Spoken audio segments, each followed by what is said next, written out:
Hi ಸ್ನೇಹಿತರೆ, ನೀವು ನೋಡ್ತಾ ಇದ್ದೀರಾ ಸಾಧನಾ ಶಂಕರ್ ಅಕಾಡೆಮಿ ಶಿಕಾರಿಪುರ. ಸೊ ಸ್ನೇಹಿತರೆ, ಈ ಒಂದು ವಿಡಿಯೋದಲ್ಲಿ ಈ DNA ಗೆ ಸಂಬಂಧಪಟ್ಟಂಥ ಸಂಪೂರ್ಣವಾಗಿರ್ತಕ್ಕಂಥ ಪರಿಕಲ್ಪನೆಯನ್ನು ನಾನು ನಿಮ್ಮ ಜೊತೆಗೆ ಚರ್ಚೆ ಮಾಡ್ತಾ ಬರ್ತೀನಿ ಸ್ನೇಹಿತರೆ. ಹಾಗಾದರೆ ಈ DNA ಅನ್ನೋದು ಎಲ್ಲಿದೆ?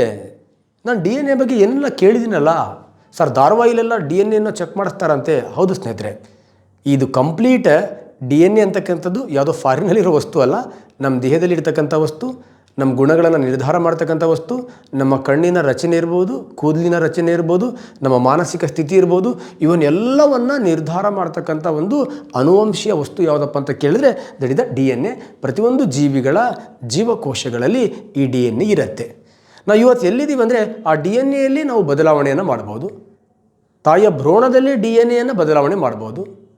ಒಂದು ಕುಲದ DNA ಇನ್ನೊಂದು ಕುಲಕ್ಕೆ ಸೇರಿಸ್ಬೋದು. ಕುಲಾಂತರಿ ಸಸ್ಯಗಳನ್ನು, ಕುಲಾಂತರಿ ಪ್ರಾಣಿಗಳನ್ನು ಪಡಿಬಹುದು. ನೋಡಿ, ನಾವು ತುಂಬ ಈ DNAಯಲ್ಲಿ ಅಗಾಧ ಪ್ರಮಾಣವಾಗಿರ್ತಕ್ಕಂಥ ಪ್ರಯೋಗಗಳನ್ನು ಮಾಡಿ ತುಂಬ ಎತ್ತರಕ್ಕೆ ಈ DNA ಬಗ್ಗೆ ಸಂಶೋಧನೆಯನ್ನು ಮಾಡ್ತಾ ಹೋಗಿದ್ದೀವಿ ಸ್ನೇಹಿತರೆ. ಅಂಥ DNA ಬಗ್ಗೆ ಕಾಂಪಿಟೇಟಿವ್ ಎಕ್ಸಾಮಲ್ಲಿ ಆಗ ಒಂದೊಂದು ಪ್ರಶ್ನೆಗಳು ಬರ್ತಾ ಇರುತ್ತೆ. ನಾವು ಒಂದು ಸಿಂಪಲಾಗಿ ಒಂದು ಸತಿ ಈ ವಿಡಿಯೋನ ನೋಡಿದ್ರೆ ಸಾಕು, ನಮಗೆ ಜೀನ್ ಥೆರಪಿ ಅಂದ್ರೇನು, ಜೀನ್ ಟೆಕ್ನಾಲಜಿ ಅಂದ್ರೇನು, ಫಿಂಗರ್ ಪ್ರಿಂಟಿಂಗ್ ಟೆಕ್ನಾಲಜಿ ಅಂದ್ರೇನು, ರೆಪ್ಲಿಕೇಶನ್ಸ್ ಅಂದ್ರೇನು, ಡೂಪ್ಲಿಕೇಶನ್ಸ್ ಅಂದ್ರೇನು, ಎಲ್ಲ ಸಿಂಪಲಾಗಿ ನಿಮಗೆ ನಿಮ್ಮ ಜೊತೆಗೆ ನಿಮ್ಮ ಮೈಂಡ್ ಲೆವೆಲ್ ಹೇಗಿದೆಯೋ ಹಾಗೆ ಅರ್ಥ ಆಗೋ ಹಾಗೆ ನಾನು ಕೂಡ ನಿಮ್ಮ ಜೊತೆಗೆ ಇಂಟ್ರ್ಯಾಕ್ಟ್ ಮಾಡ್ತಾ ಬರ್ತೀನಿ ಸ್ನೇಹಿತರೆ. ಹಾಗಾದರೆ ಒಂದು ಜೀವಿ ಅಂದಮೇಲೆ ಜೀವಕೋಶಗಳಿಂದ ಆಗಿರುತ್ತೆ. ಅದು ಸಸ್ಯನಾದರೂ ಆಗಿರಲಿ, ಪ್ರಾಣಿನಾದರೂ ಆಗಿರಲಿ, ಆ ಸೂಕ್ಷ್ಮಾಣು ಜೀವಿಗಳಾದರೂ ಆಗಿರಲಿ. ನಾನು ಪ್ರಮುಖವಾಗಿ ಇಲ್ಲಿ ಸಸ್ಯ ಮತ್ತು ಪ್ರಾಣಿ ಜೀವಕೋಶಗಳನ್ನು ಹಾಕ್ಕೊಂಡಿದ್ದೀನಿ. ಸಸ್ಯ ಮತ್ತು ಪ್ರಾಣಿ ಜೀವಕೋಶಗಳೇನಿದೆ, ಈ ಕಂಪ್ಲೀಟ್ ಈ ಪ್ರಾಣಿ ಜೀವಕೋಶ ತನ್ನಲ್ಲಿರ್ತಕ್ಕಂಥ ಎಲ್ಲ ಕಣದಂಗಗಳನ್ನು ಯಾವುದು ನಿಯಂತ್ರಣ ಮಾಡುತ್ತೆ ಅಂತ ಕೇಳಿದ್ರೆ ಈ ನ್ಯೂಕ್ಲಿಯಸ್, ಈ ಜೀವಕೋಶದ ನ್ಯೂಕ್ಲಿಯಸ್ ನಿಯಂತ್ರಣ ಮಾಡುತ್ತೆ. ಅದೇ ರೀತಿ ಇಡೀ ಸಸ್ಯ ಜೀವಕೋಶದಲ್ಲಿರುವ ಎಲ್ಲ ಕಣದಂಗಗಳನ್ನು ಈ ಸಸ್ಯ ಜೀವಕೋಶದ ನ್ಯೂಕ್ಲಿಯಸ್ ಏನು ಮಾಡುತ್ತೆ, ಇಡೀ ಸಸ್ಯ ಜೀವಕೋಶದ ಎಲ್ಲ ಕಣದಂಗಗಳನ್ನು ನಿಯಂತ್ರಣ ಮಾಡುತ್ತೆ. ಇಡೀ ನಮ್ಮ ದೇಹನ, ನಮ್ಮ ಮೆದುಳು ಹೇಗೆ ನಿಯಂತ್ರಣ ಮಾಡುತ್ತೋ ಹಾಗೆ ಇಡೀ ಈ ಜೀವಕೋಶವನ್ನು, ಈ ಸಸ್ಯ ಜೀವಕೋಶನಾದರೂ ಇರಲಿ, ಪ್ರಾಣಿ ಜೀವಕೋಶನಾದರೂ ಇರಲಿ, ಆ ಜೀವಕೋಶದ ಎಲ್ಲ ಚಟುವಟಿಕೆಗಳನ್ನು ಈ ನ್ಯೂಕ್ಲಿಯಸ್ ನಿಯಂತ್ರಣ ಮಾಡೋದ್ರಿಂದ ನ್ಯೂಕ್ಲಿಯಸನ್ನು ನಾವು ಜೀವಕೋಶದ ಮೆದುಳು ಅಂತ ಕರಿತೀವಿ. ಸರ್, ಈ ನ್ಯೂಕ್ಲಿಯಸ್ ಯಾಕೆ ಸರ್ ಇಡೀ ಜೀವಕೋಶದ ಎಲ್ಲ ಚಟುವಟಿಕೆಗಳನ್ನು ನಿಯಂತ್ರಣ ಮಾಡುತ್ತೆ ಅಂದರೆ, ನ್ಯೂಕ್ಲಿಯಸ್ಸಲ್ಲಿ ಒಬ್ಬ ಹೀರೋ ಇದ್ದಾನೆ. ಆ ಹೀರೋ ಬಗ್ಗೆನೇ ನಾವು ಬ್ಯೂಟಿಫುಲ್ ಆಗಿರ್ತಕ್ಕಂಥ ಪಾಠ ಮಾಡ್ತಾ ಇರೋದು. ಆ ಹೀರೋ ಯಾರಪ್ಪ ಅಂತ ಕೇಳಿದ್ರೆ ಅವನೇ, ದಟ್ ಈಸ್ ದ DNA. ಇದು ನ್ಯೂಕ್ಲಿಯಸ್ನ ಒಳಗಡೆ ಇದೆ. ಈ ನ್ಯೂಕ್ಲಿಯಸ್ಸಲ್ಲಿ ಇರ್ತಕ್ಕಂಥ ಈ DNA, ಈ ಇಡೀ ನ್ಯೂಕ್ಲಿಯಸ್ ಅಂದರೆ ಈ ನ್ಯೂಕ್ಲಿಯಸ್ ಇಡೀ ಜೀವಕೋಶವನ್ನು ತನ್ನ ಕಂಟ್ರೋಲಿಗೆ ತಗೊಳ್ಳಿಕ್ಕೆ ಏನು ಬೇಕೋ ಆ ಎಲ್ಲ ಕೆಲಸವನ್ನು ಮಾಡ್ತಕ್ಕಂಥ ಒಂದು ಬ್ಯೂಟಿಫುಲ್ ಬ್ಲೂ ಪ್ರಿಂಟ್ ಆಗಿದೆ ಸ್ನೇಹಿತರೆ. ಹಾಗಾಗಿ ಈ DNA ನಾವೇನಂತ ಕರಿತೀವಿ, ಮಾಸ್ಟರ್ ಮಾಲಿಕ್ಯೂಲ್ ಆರ್ ಜೀವಿಯ ಪ್ರಬಲವಾಗಿರ್ತಕ್ಕಂಥ ಅಣು ಅಂತ ಕರಿತೀವಿ. ಯಾಕಂದರೆ ಜೀವಕೋಶದ ಎಲ್ಲ ಕೆಲಸವನ್ನು ಈ ನ್ಯೂಕ್ಲಿಯಸ್ಸಲ್ಲಿರ್ತಕ್ಕಂಥ DNA ಏನು ಮಾಡುತ್ತೆ, ನಿಯಂತ್ರಣದಲ್ಲಿ ಇಡುತ್ತೆ ಸ್ನೇಹಿತರೆ. ಹಾಗಾದರೆ ಸರ್, ಇದು ಸಸ್ಯ ಜೀವಕೋಶ, ಇದು ಪ್ರಾಣಿ ಜೀವಕೋಶದ ಬಗ್ಗೆ Sadhana Shankar academy YouTube channel already ಕೆಲಸ ಅಂದರೆ ಕಂಪ್ಲೀಟ್ ಪಾಠ ಆಗಿದೆ, ಒಂದು ಸತಿ ನೋಡ್ಕೊಳ್ಳಿ. ಹಾಗಾದರೆ ಇಲ್ಲಿ ನ್ಯೂಕ್ಲಿಯಸ್ಸಲ್ಲಿ ಮಾತ್ರ DNA ಇದೆಯಾ? ಬೇರೆ ಜೀವಕೋಶಗಳಲ್ಲಿ ಏನಾದರೂ ಈ ಜೀವಕೋಶದ ನ್ಯೂಕ್ಲಿಯಸ್ನಲ್ಲಿ ಮಾತ್ರ DNA ಇದೆಯಾ? ಬೇರೆ ಕಣದಂಗಗಳೇನಾದರೂ DNA ಇದೆಯಾ? ಆ ಥರ ಏನಾದರೂ ಕಾಂಪಿಟೇಟಿವ್ ಎಕ್ಸಾಮಲ್ಲಿ ಪ್ರಶ್ನೆಗಳು ಬರುತ್ತಾ? ಎಸ್, ಬರುತ್ತೆ ಸ್ನೇಹಿತರೆ. ನೋಡಿ, ಒಂದು ಜೀವಕೋಶದ ನ್ಯೂಕ್ಲಿಯಸ್ಸಲ್ಲಿ DNA ಇರುತ್ತೆ. ಅದು ಸಸ್ಯನಾದರೂ ಆಗಿರಲಿ, ಪ್ರಾಣಿನಾದರೂ ಆಗಿರಲಿ, ಸೂಕ್ಷ್ಮಾಣು ಜೀವಿನಾದರೂ ಆಗಿರಲಿ, ಅದರ ನ್ಯೂಕ್ಲಿಯಸ್ನ ಒಳಗಡೆ ಏನಿರುತ್ತೆ, DNA ಇರುತ್ತೆ. ನೆಕ್ಸ್ಟ್ ಈ ನ್ಯೂಕ್ಲಿಯಸನ್ನು ಹೊರತುಪಡಿಸಿ ಮತ್ತೆ ಅನೇಕ ಕಣದಂಗಗಳಿದೆ. ಲೈಸೋಸೋಮ್ ಇದೆ, ರೈಬೋಸೋಮ್ ಇದೆ, ಎಂಡೋಪ್ಲಾಸ್ಮಿಕ್ ರೆಟಿಕ್ಯುಲಮ್ ಇದೆ, ಗಾಲ್ಗಿ ಸಂಕೀರ್ಣ ಇದೆ, ನೆಕ್ಸ್ಟ್ ವ್ಯಾಕ್ಯೂಲ್ಸ್ ರಸದಾನಿಗಳು ಇದೆ, ಸೊ ನೆಕ್ಸ್ಟ್ ಮೈಟೋಕಾಂಡ್ರಿಯಾ ಇದೆ, ಪ್ಲಾಸ್ಟಿಡ್ ಇದೆ. ಹಾಗೆ ಇವೆಲ್ಲ ಕಣದಂಗಗಳಲ್ಲೂ ತನ್ನದೇ ಆಗಿರ್ತಕ್ಕಂಥ ಸ್ವಂತ DNA ಇದೆಯಾ? ಎಲ್ಲ ಕಣದಂಗಗಳಲ್ಲಿ ತನ್ನದೇ ಆಗಿರ್ತಕ್ಕಂತಹ ಸ್ವಂತ DNA ಇಲ್ಲ. ಆದರೆ ನೋಡಿ, ಈ ಪ್ಲಾಸ್ಟಿಡ್ ಏನಿದೆ, ಪ್ಲಾಸ್ಟಿಡಲ್ಲಿ ತನ್ನದೇ ಆಗಿರ್ತಕ್ಕಂಥ ಸ್ವಂತ DNA ಇದೆ. ನೆಕ್ಸ್ಟ್ ಮೈಟೋಕಾಂಡ್ರಿಯಾದಲ್ಲಿ ತನ್ನದೇ ಆಗಿರ್ತಕ್ಕಂಥ ಸ್ವಂತ DNA ಇದೆ. ಹಾಗಾದರೆ ಒಂದು ಜೀವಕೋಶ ಅಂದ ಕರೆದ ಮೇಲೆ ನಮಗೆ DNA ಎಲ್ಲಿ ಕಂಡುಬರುತ್ತೆ ಅಂತ ಕೇಳಿದ್ರೆ, ಫಸ್ಟ್ ಒಂದು ಜೀವಕೋಶವನ್ನು ನಿಯಂತ್ರಣ ಮಾಡ್ತಕ್ಕಂತಹ ನ್ಯೂಕ್ಲಿಯಸ್ನಲ್ಲಿ DNA ಕಂಡುಬರುತ್ತೆ. ನೆಕ್ಸ್ಟ್ ನ್ಯೂಕ್ಲಿಯಸನ್ನು ಹೊರತುಪಡಿಸಿ ಮೈಟೋಕಾಂಡ್ರಿಯಾದಲ್ಲೂ ಸ್ವಂತ DNA ಇದೆ. ನೆಕ್ಸ್ಟ್ ಪ್ಲಾಸ್ಟಿಡಲ್ಲಿರ್ತಕ್ಕಂಥ ಕ್ಲೋರೋಪ್ಲಾಸ್ಟಲ್ಲೂ ಕೂಡ ಸ್ವಂತ DNA ಇದೆ ಸ್ನೇಹಿತರೆ. ಈ ಕ್ಲೋರೋಪ್ಲಾಸ್ಟ್ ಮತ್ತು ಮೈಟೋಕಾಂಡ್ರಿಯಾದಲ್ಲಿ DNA ಸುರುಳಿ ಆಕಾರದಲ್ಲಿ ಇರುತ್ತೆ. ಅಂದರೆ ಇದರ ವೃತ್ತಾಕಾರದಲ್ಲಿ ಇದ್ದರೆ ನೆಕ್ಸ್ಟ್ ನಮ್ಮ ನ್ಯೂಕ್ಲಿಯಸಲ್ಲಿ DNA ಯಾವ ಆಕಾರದಲ್ಲಿ ಇರುತ್ತೆ ಅಂದರೆ ಲೀನಿಯರ್ ಆಕಾರದಲ್ಲಿ ಇರುತ್ತೆ. ಕಾಂಪಿಟೇಟಿವ್ ಎಕ್ಸಾಮಲ್ಲಿ ಕೇಳ್ಬೋದು. ಇನ್ನೊಂದು ಪ್ರಶ್ನೆ ಬರ್ಬೋದು, ನಾವು ಈ ಎಲೆಕ್ಟ್ರಾನಿಕ್ ಮೈಕ್ರೋಸ್ಕೋಪಿಂದ ನೋಡಿದಾಗ ಸಾಮಾನ್ಯವಾಗಿ ಒಂದೇ ರೀತಿಯಲ್ಲಿ ಕಂಡು ಬರ್ತಕ್ಕಂಥ ಜೀವಕೋಶದ ಒಳಗಡೆ ಇರತಕ್ಕಂಥ ಕಣದಂಗಗಳು ಯಾವುದು ಅಂತ ಕೇಳಿದ್ರೆ ಮೈಟೋಕಾಂಡ್ರಿಯಾ ಮತ್ತು ಪ್ಲಾಸ್ಟಿಡ್. ಕನ್ಫ್ಯೂಸ್ ಆಗುತ್ತೆ ಅವು. ನಾವು ಈ ಮೈಕ್ರೋಸ್ಕೋಪಿಂದ ನೋಡಿದಾಗ ಅವೆರಡೂ ಕೂಡ ಒಂದೇ ರೀತಿಯಲ್ಲಿ ಕಂಡು ಬರುತ್ತೆ ಸ್ನೇಹಿತರೆ. ನೆನ್ಪಿಟ್ಕೊಳ್ಳಿ DNA ಎಲ್ಲೆಲ್ಲಿದೆ ಅಂತ. So next one of the very very important, ನಾವು ನ್ಯೂಕ್ಲಿಯಸಲ್ಲಿ ಇರ್ತಕ್ಕಂಥ DNA ಬಗ್ಗೆ ಮಾತ್ರ ಜಾಸ್ತಿ ಕಾನ್ಸಂಟ್ರೇಷನ್ ಮಾಡೋಣ. ನ್ಯೂಕ್ಲಿಯಸಲ್ಲಿ DNA ಎಲ್ಲಿದೆ ನೋಡಿ. ಈ ನ್ಯೂಕ್ಲಿಯಸ್ ಅಂದ್ಕೊಳ್ಳಿ, ಇದು ಜೀವಕೋಶ, ಇದು ಜೀವಕೋಶದ ನ್ಯೂಕ್ಲಿಯಸ್. ಈ ನ್ಯೂಕ್ಲಿಯಸ್ಸಲ್ಲಿ ಸಣ್ಣ ಸಣ್ಣ ದಾರದಂತಹ ಎಳೆಗಳಿದೆ. ಈ ದಾರದಂತಹ ಎಳೆಗಳಿಗೆ ನಾವು ಕ್ರೊಮ್ಯಾಟಿನ್ಗಳು ಅಂತ ಕರಿತೀವಿ ಸ್ನೇಹಿತರೆ. ಏನಂತ ಕರಿತೀವಿ ಅಂದರೆ ಕ್ರೊಮ್ಯಾಟಿನ್ಗಳು ಅಂತ ಕರಿತೀವಿ. ಕ್ರೊಮ್ಯಾಟಿನ್ಗಳು. ಓಕೆ, ಈ ಎಳೆಗಳಿಗೆ ನಾವೇನಂತ ಕರಿತೀವಿ ಅಂತ ಕೇಳಿದ್ರೆ ದಟ್ ಈಸ್ ಕ್ರೊಮ್ಯಾಟಿನ್ಗಳು ಅಂತ ಕರಿತೀವಿ. ಕ್ರೊಮ್ಯಾಟಿನ್ಗಳು ನೋಡಿ. ಈ ಪ್ರೋಫೇಸ್ ಸ್ಟೇಜಲ್ಲಿ ಈ ಜೀವಕೋಶ ಪ್ರೌಢಾವಸ್ಥೆಗೆ ಬಂದಾಗ ಈ ನ್ಯೂಕ್ಲಿಯಸ್ ಏನು ಮಾಡುತ್ತೆ, ತನ್ನನ್ನೇ ತಾನು ಸಿದ್ಧತೆಯನ್ನು ಮಾಡಿಕೊಂಡು ವಿಭಜನೆ ಆಗಲಿಕ್ಕೆ ಪ್ರಾರಂಭ ಆಗತ್ತೆ. ಆದರೆ ಈ ನ್ಯೂಕ್ಲಿಯಸ್ ಪ್ರೌಢಾವಸ್ಥೆಗೆ ಬಂದಾಗ ವಿಭಜನೆ ಆಗಲಿಕ್ಕೆ ಪ್ರಾರಂಭವಾಗತ್ತೆ. ವಿಭಜನೆ ಆಗಲಿಕ್ಕೆ ಪ್ರಾರಂಭ ಆದಾಗ ಈ ಕ್ರೊಮ್ಯಾಟಿನ್ಗಳು ಏನಾಗಿ ಬದಲಾವಣೆ ಆಗತ್ತೆ ಅಂತ ಕೇಳಿದ್ರೆ ಕ್ರೋಮೋಸೋಮ್ಗಳಾಗಿ ಬದಲಾವಣೆ ಆಗತ್ತೆ. ಈ ಕ್ರೋಮೋಸೋಮ್ನ ಒಂದು ಆರ್ಮ್ ಇದೆಯಲ್ವಾ, ಈ ಆರ್ಮಿಗೆ ನಾವೇನಂತ ಕರಿತೀವಿ ಅಂತ ಕೇಳಿದ್ರೆ ಕ್ರೊಮ್ಯಾಟಿಡ್ಗಳು ಅಂತ ಕರಿತೀವಿ. ಕ್ರೊಮ್ಯಾಟಿಡ್. ಈ ಕ್ರೊಮ್ಯಾಟಿಡನ್ನು ನಾವು ಪಟ್ ಅಂತ ಓಪನ್ ಮಾಡಿದಾಗ ಅದರಿಂದ ಒಂದು ಸುರುಳಿ ಆಕಾರದ ರಚನೆ ಬರುತ್ತೆ. ಈ ಸುರುಳಿ ಆಕಾರದ ರಚನೆ ಏನಿದೆ, ಈ ಸುರುಳಿ ಆಕಾರದ ರಚನೆ ನಾವೇನಂತ ಕರಿತೀವಿ DNA ಅಂತ ಕರಿತೀವಿ ಸ್ನೇಹಿತರೆ. ಹಾಗಾದರೆ ಈ DNA ಯಾವುದನ್ನು ಕಾಯಿಲ್ ಮಾಡ್ಕೊಂಡಿರುತ್ತೆ, ಯಾವುದನ್ನು ಸುರುಳಿ ಆಕಾರದಲ್ಲಿ ಅಂಟ್ಕೊಂಡಿರುತ್ತೆ ಅಂದರೆ ಸಿಂಪಲ್ ಈ ಕ್ರೊಮ್ಯಾಟಿಡ್ನ ಒಳಗಡೆ ಇರತಕ್ಕಂಥ ಈ ಎಳೆಗಳಿದೆ. ಈ ಎಳೆಗಳು ಮಧ್ಯ ಪ್ರೋಟೀನ್ಸ್ ಇರುತ್ತೆ. ಆ ಪ್ರೋಟೀನನ್ನು ಏನು ಮಾಡ್ಕೊಂಡಿರುತ್ತೆ, ಇದು ಎಳೆಗಳ ಆಕಾರದಲ್ಲಿ ಸುತ್ತಕೊಂಡು ಬಂದಿರುತ್ತೆ. ಇದು ಪ್ರೋಟೀನನ್ನೇ ಯಾಕೆ ಸುತ್ತಕೊಳ್ಳುತ್ತೆ ಅಂತ ಕೇಳಿದ್ರೆ ಪ್ರೋಟೀನ್ ಪಾಸಿಟಿವ್ ಚಾರ್ಜ್ ಥರ ಬಿಹೇವ್ ಮಾಡುತ್ತೆ. ಅದರ ಮೇಲೆ ಈ ಎಳೆಗಳು ಏನಾಗಿರುತ್ತೆ, ನೆಗೆಟಿವ್ ಚಾರ್ಜ್ ಥರ ಬಿಹೇವ್ ಮಾಡುತ್ತೆ. ಹಾಗಾಗಿ ಪಾಸಿಟಿವ್ ನೆಗೆಟಿವ್ ಚಾರ್ಜ್ನ ಮೇಲೆ ಏನಾಗಿರುತ್ತೆ, ಸುತ್ಕೊಂಡು ಬಂದಿರುತ್ತೆ ಸ್ನೇಹಿತರೆ. ಹಾಗಾಗಿ DNA ಕಂಡು ಬರ್ತಕ್ಕಂಥ ಪ್ರೋಟೀನ್ ಯಾವುದು ಅಂತ ಕಾಂಪಿಟೇಟಿವ್ ಎಕ್ಸಾಮಲ್ಲಿ ಬರ್ಬೋದು.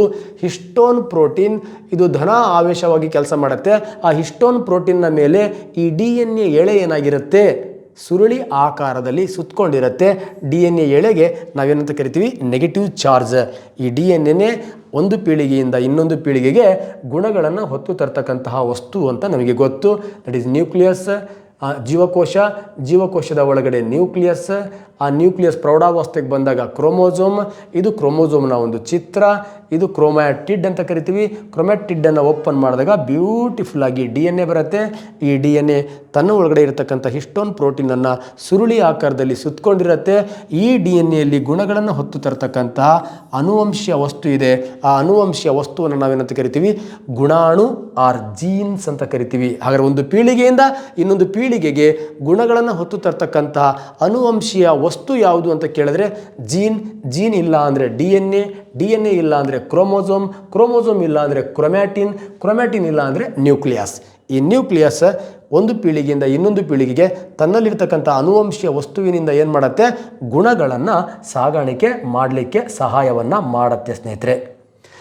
ನೋಡಿ ಸ್ನೇಹಿತರೆ, ಇತ್ತೀಚೆಗೆ ನನಗೆ ಈ ಟೆಕ್ನಾಲಜಿಯ ಪ್ರಾಬ್ಲಮ್ಸ್ ಅಂದರೆ ಸ್ವಲ್ಪ ನನ್ನದೇ ಆಗಿರ್ತಕ್ಕಂಥ ಅಂದರೆ ತುಂಬ ಬಡತನದಲ್ಲಿ ಒಂದು ಕೆಲಸ ತಗೊಂಡು ನನ್ನದೇ ಆಗಿರ್ತಕ್ಕಂಥ ಇಡೀ ಕುಟುಂಬ ಆ್ಯಂಡ್ ಎಲ್ಲ ನನ್ನ ಒಂದು ಸಮಾಜ ಇದೆ, ಅದನ್ನು ಕಂಪ್ಲೀಟ್ ತಗೊಂಡು ಹೋಗಲಿಕ್ಕೆ ಸ್ವಲ್ಪ ಶಕ್ತಿ ಏನು ಕಡಿಮೆ ಆಗಿಲ್ಲ. ಹಣಕಾಸು ಎಕನಾಮಿಕಲ್ ಆಗಿ ಸ್ವಲ್ಪ ನನಗೆ ಅಪ್ಗ್ರೇಡ್ ಆಗಲಿಕ್ಕೆ ಆಗ್ತಾ ಇಲ್ಲ. ಯಾರಾದರೂ ನೀವು ಎಕನಾಮಿಕಲಿ ಅಪ್ಗ್ರೇಡ್ ಆಗಿದ್ದರೆ, ಕಷ್ಟದಲ್ಲಿದ್ದರೆ ಬೇಡ, ಶಂಕರ್ ಸರ್ಗೆ ನಂಬರ್ಗೆ ಹೇಳಿ. ಶಂಕರ್ ಸರ್ ಗೊತ್ತಿರುತ್ತೆ ನಿಮಗೆ ಆಲ್ರೆಡಿ. ಶಂಕರ್ ಸರ್ ಹೇಗೆ ಬಲಹೀನರಿಗೆ ಹೇಗೆ ಸಪೋರ್ಟ್ ಮಾಡ್ತಾರೆ ಅಂತ ಮಾಹಿತಿ ತಮಗೆ ಆಲ್ರೆಡಿ ಗೊತ್ತಿರುತ್ತೆ. ತಮ್ಮಲ್ಲಿ ಯಾರಿಗಾದರೂ ಸ್ವಲ್ಪ ಬಲ ಇದ್ದರೆ ಅದೆಷ್ಟಾದರೂ ಆಗಿರ್ಬೋದು, ಈ QR ಕೋಡಿಗೆ ಕಳಿಸಿ ತಮ್ಮ ಮಕ್ಕಳಿಗೂ ಆಗಿರ್ಬೋದು, ತಮ್ಮ ತಮ್ಮಂದಿರಿಗಾಗಿರ್ಬೋದು, ತಮ್ಮ ಸ್ನೇಹಿತರಿಗಾಗಿರ್ಬೋದು, ನನ್ನಿಂದ ಎಷ್ಟಾಗತ್ತೆ ಅಷ್ಟು ಕಂಟೆಂಟನ್ನು ಸ್ವಲ್ಪ ಟೆಕ್ನಾಲಜಿಯನ್ನು ಯೂಸ್ ಮಾಡಿ ಕೊಡ್ತಕ್ಕಂತಹ ಒಂದು ಪ್ರಯತ್ನವನ್ನು ಮಾಡ್ತೀನಿ ಸ್ನೇಹಿತರೆ. ಹಾಗಾಗಿ ಈ QR ಕೋಡ್ ಅನೇಕ ಫ್ರೆಂಡ್ಸ್ಗಳು ಮತ್ತು ಸ್ಟೂಡೆಂಟ್ಸ್ಗಳು ಕೊಟ್ಟಿರ್ತಕ್ಕಂಥ ಸಲಹೆ ಮೇರೆಗೆ ಹಾಕಿದ್ದೀನಿ. ಇದನ್ನು ನೀವು ಯೋಚನೆ ಮಾಡಿ ಕಳಿಸಿ. ಓಕೆ, ನೆಕ್ಸ್ಟ್ ಕ್ಲಾಸಿಗೆ ಎಂಟ್ರಿ ಆಗುವ ಸ್ನೇಹಿತರೆ. ನೋಡಿ, ಆಲ್ರೆಡಿಂದ ಹೇಳಿದೆ ನಾನು, ಒಂದು ನ್ಯೂಕ್ಲಿಯಸ್ ಇದೆ, ಜೀವಕೋಶದ ನ್ಯೂಕ್ಲಿಯಸ್ ಇದೆ. ನ್ಯೂಕ್ಲಿಯಸ್ನ ಒಳಗಡೆ ನ್ಯೂಕ್ಲಿಯಿಕ್ ಆಮ್ಲ ಇದು ಅನುವಂಶೀಯ ಗುಣಗಳನ್ನು ಹೊತ್ತು ತರುತ್ತೆ. ನೋಡಿ ಇಲ್ಲೊಂದು 4 ವಿಜ್ಞಾನಿಗಳ ಹೆಸರು ಹಾಕ್ಕೊಂಡಿದ್ದೀನಿ.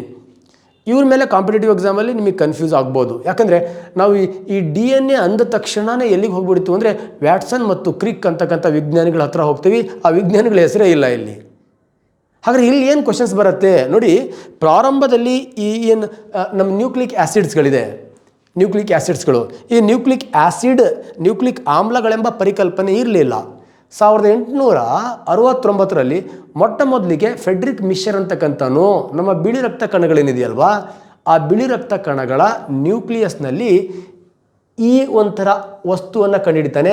ಇದಕ್ಕೆ ಅವನೇನು ಕರೀತಾನೆ, ನ್ಯೂಕ್ಲಿಯಾನ್ ಅಂತ ಕರೀತಾನೆ ಸ್ನೇಹಿತರೆ. ಏನಂತ ಕರೀತಾನೆ, ನ್ಯೂಕ್ಲಿಯಾನ್ ಅಂತ ಕರೀತಾನೆ, ನ್ಯೂಕ್ಲಿಯಾನ್.